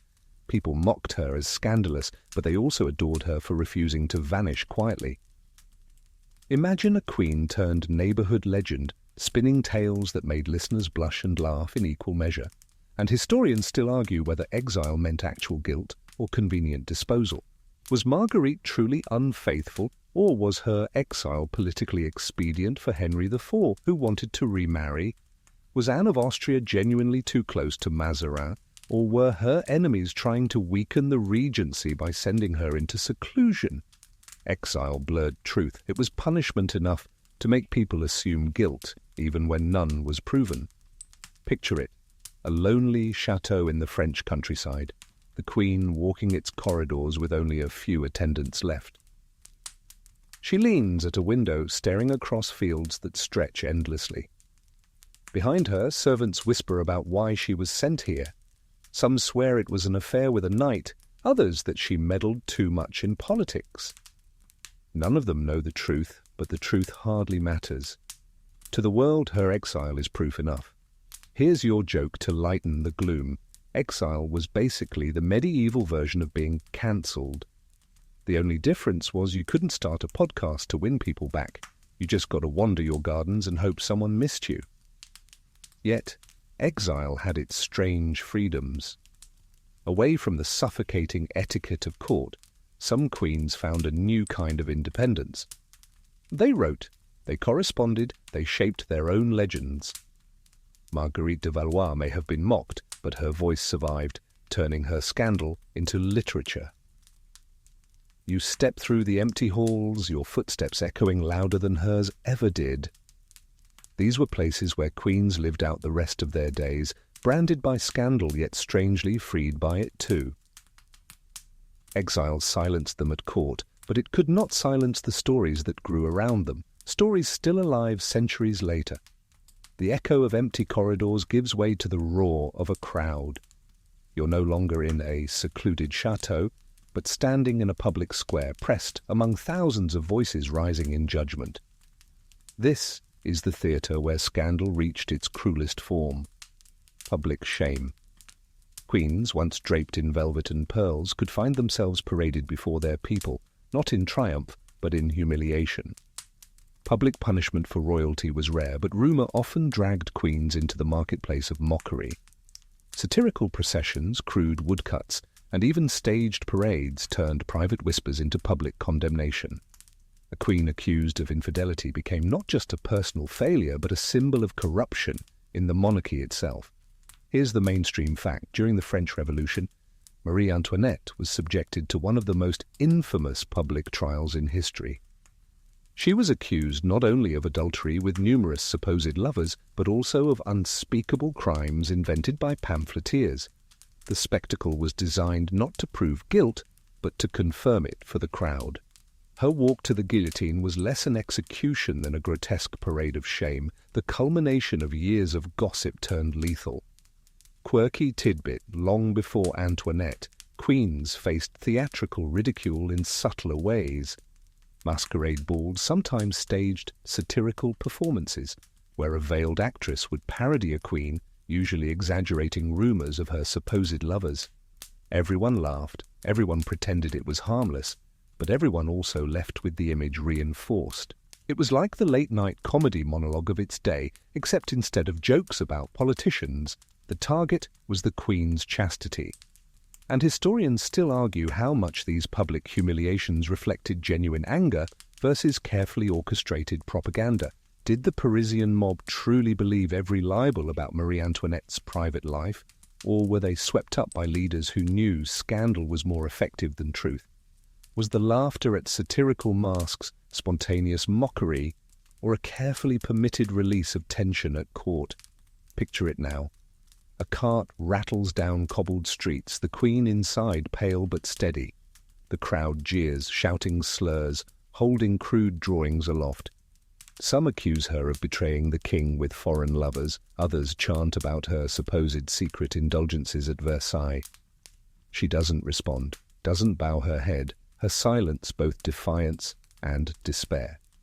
To the people, her quiet is confirmation of guilt. To history, it is the last dignity she could claim. Here's your light joke.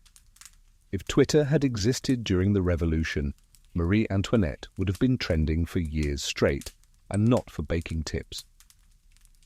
Leather Meat Cake Challenge would have been the cruelest meme imaginable. But behind the grim humour is a truth. Public shaming transformed rumour into reality. Once a queen was paraded as guilty, no amount of denial or defence mattered. The scandal became her story, carved into the collective memory of a nation. You step away from the square now, the roar of the crowd fading into whispers again. Queens who once dazzled in gilded halls found their names dragged into the dust of the streets.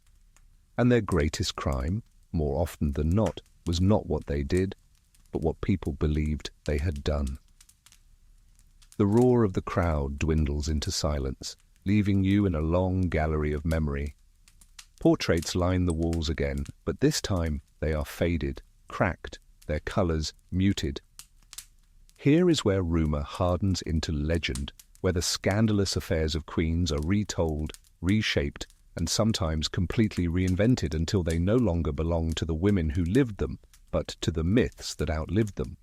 Once a queen's reputation was stained, it rarely faded. Instead, it took on a life of its own. Gossip became ballad, ballad became chronicle, chronicle became history lesson. And once a story reached that stage, it mattered little whether the affair had truly happened. The legend became more powerful than the truth. Here's the mainstream fact. Eleanor of Aquitaine, whom you met earlier in these halls, is still remembered as the fiery queen who loved poets, knights, and possibly her own uncle. Historians continue to debate the truth of those rumours, but in popular memory she is forever the patroness of courtly love, a woman whose passions supposedly matched her politics. Reality has been blurred so thoroughly that Eleanor, the historical figure, and Eleanor the legend are now almost inseparable. Quirky tidbit, Marie Antoinette, long after her death, inspired plays and novels that portrayed her as everything from a frivolous flirt to a tragic martyr. Alexandre Dumas père even wrote her into his swashbuckling Memoirs of a Physician, where her rumoured affairs were dramatized for maximum entertainment. The queen, who may have been guilty of nothing more than poor timing and extravagance, became, in fiction, the archetype of scandal. And historians still argue whether these retellings preserve truth or perpetuate injustice. Are we honouring queens by keeping their names alive, or are we imprisoning them forever in cages of rumour? The debate lingers. Is Eleanor a feminist icon or a medieval tabloid victim? Is Antoinette a misunderstood scapegoat or a cautionary tale of excess? You picture it now. A classroom centuries after their deaths, a teacher holding up a textbook. This queen was accused of, she begins, and the students lean forward. They're not hearing the truth. They're hearing the echo of scandal, still alive, still seductive. 1,000 courtiers may have lied, but their lies endure longer than the queens themselves. Here's your light joke. If history had a comment section, half the queens of France would be stuck under posts reading, "First time?" while they tried to protest. Actually, that rumour wasn't true. Too late. The myth has already been upvoted into immortality. As you move down the gallery, the portraits blur into stories. Queens who loved too boldly or were merely imagined to drift into legend. Eleanor, Marguerite, Anne, Catherine, Marie. Their lives have become cautionary tales, bedtime stories, whispered warnings about passion and power. And you realize the greatest scandal of all wasn't in what they did or didn't do.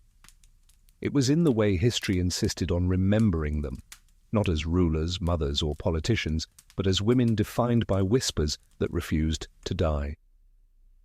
The gallery of legends stretches into a library now, shelves heavy with dust and parchment. You hear the rustle of pages as unseen hands turn them. This is where scandal is dissected, not by courtiers or pamphleteers, but by scholars. Their voices murmur through the air like a chorus of ghosts, each arguing their case about queens whose reputations refuse to stay buried. Historians are rarely unanimous, especially when passion and politics tangle together.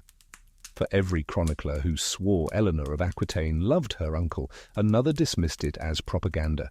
For every pamphlet painting Marie Antoinette as a libertine, there's a modern biographer insisting she was unfairly maligned. And so the debates continue centuries after the queens themselves are gone. Here's the mainstream fact. Scholarly consensus has shifted over time. Where 19th century historians often repeated the salacious tales of queens as fact, modern scholars lean more cautiously, re-examining sources with skepticism. Yet even in academic circles, the allure of scandal remains hard to resist. After all, a queen who followed etiquette to the letter rarely fills bookshelves. Quirky tidbit. In the 20th century, researchers uncovered Marie Antoinette's coded letters to Count Fersen, some written in sympathetic ink. Technology revealed affectionate phrases like beloved and adored, words scratched out by censors. Even scholars who wanted to defend her reputation found themselves blushing over the archival evidence. Conferences debated endlessly. Were these phrases the language of friendship or proof of romance? Imagine academics arguing in hushed tones like gossiping courtiers, except with footnotes. And historians still argue whether the legends of scandal reveal more about the queens or about the societies that condemned them. Were queens truly rebels against marital duty, or were they scapegoats for anxieties about female power? When pamphlets accused Marie de' Medici of lovers, were they describing her, or their own fear of a woman ruling without a king? In every case, the debate circles back to us, the audience, hungry for a story that feels just a little illicit. Picture it, a seminar room, oak tables strewn with papers, a dozen scholars leaning forward. One insists Anne of Austria's closeness with Mazarin was platonic. Another waves a letter in the air as proof of passion. A third interrupts, but look at the political context. Around the table, the debate grows heated, while outside the window, the world moves on, largely uninterested. And yet, in that quiet room, the queens live again, not as flesh, not as myth, but as arguments on parchment. Here's your joke for tonight. Historians basically invented the world's longest-running reality show recap. Previously on The Scandals of French Queens, and they're still writing new episodes centuries later. You walk between the shelves now, the scent of old parchment rising as though even the books sigh with exhaustion from centuries of debate. The queens themselves are gone, but their reputations are endlessly relitigated. And maybe that's the true immortality, not crowns, not jewels, but the fact that people are still arguing whether you really did what they said you did. The murmurs of scholars fade, and at last you step into the softest chamber of all. The walls here are draped not with banners or portraits, but with heavy curtains that muffle every sound. A single window stands open, letting in a faint night breeze. The palaces, the battles, the scandals, all of it seems to sink into stillness. This is the final corridor, where whispers dissolve into memory, and queens, no matter how infamous, are allowed to rest. You think back on the stories you've wandered through. Eleanor of Aquitaine, who may have loved boldly or merely been too dazzling for her own good. Margaret of Provence, overshadowed by a saintly husband and finding her own light in loyalty. Isabella of France, who turned scandal into rebellion and wore the nickname She-Wolf like armor. Catherine de' Medici, weaving rumour into strategy, her reputation as poisonous as it was powerful. Marie Antoinette, undone not by actions, but by pamphlets, mirrors, and myth. And all the others, each caught in the same net, expected to be perfect, condemned when they were merely human. Here's the mainstream fact: no French queen was ever executed solely for adultery. The accusation was often a weapon, but it was rarely the actual punishment.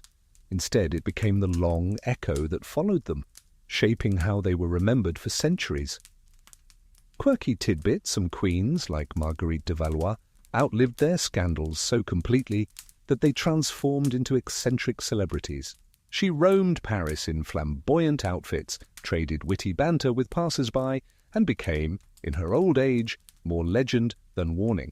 By then, her supposed affairs were not condemnations. They were stories she herself laughed over. Scandal, in her hands, became a second crown. And historians still argue whether it's right to retell these stories with a smile, or whether every repetition deepens the injustice done to women whose reputations were twisted beyond recognition. Were these queens truly scandalous, or were they simply convenient canvases onto which fears of female power were painted? You picture it one last time. The queen walks alone down a darkened gallery, the hem of her gown brushing over stone. Behind her trail centuries of whispers, some tender, some cruel. She pauses at a window, looks out into the night sky, and exhales. The stars above her do not judge. The candle behind her gutters out, and with that, the scandal fades into silence. Now the lights around you grow dimmer too, and your breathing slows. The endless debates, the rumours, the duels, the pamphlets, all fall away, leaving only the quiet rustle of fabric and the faint hum of night air. So let yourself drift now away from courts and crowns, away from rumors and roses. Imagine a garden at dusk, its pathways empty, the fountains stilled. The queens who once walked here are shadows now, their burdens lifted, their stories softened into echoes. Each step you take is slower, each thought quieter. The scandals that once roared like fire are now nothing more than embers, glowing faintly before fading into ash. You're safe here, in this hush, where no one watches, no one judges, no one whispers. Close your eyes, let the silence wrap around you like velvet curtains. The queens are gone, the courts are dark, and only calm remains.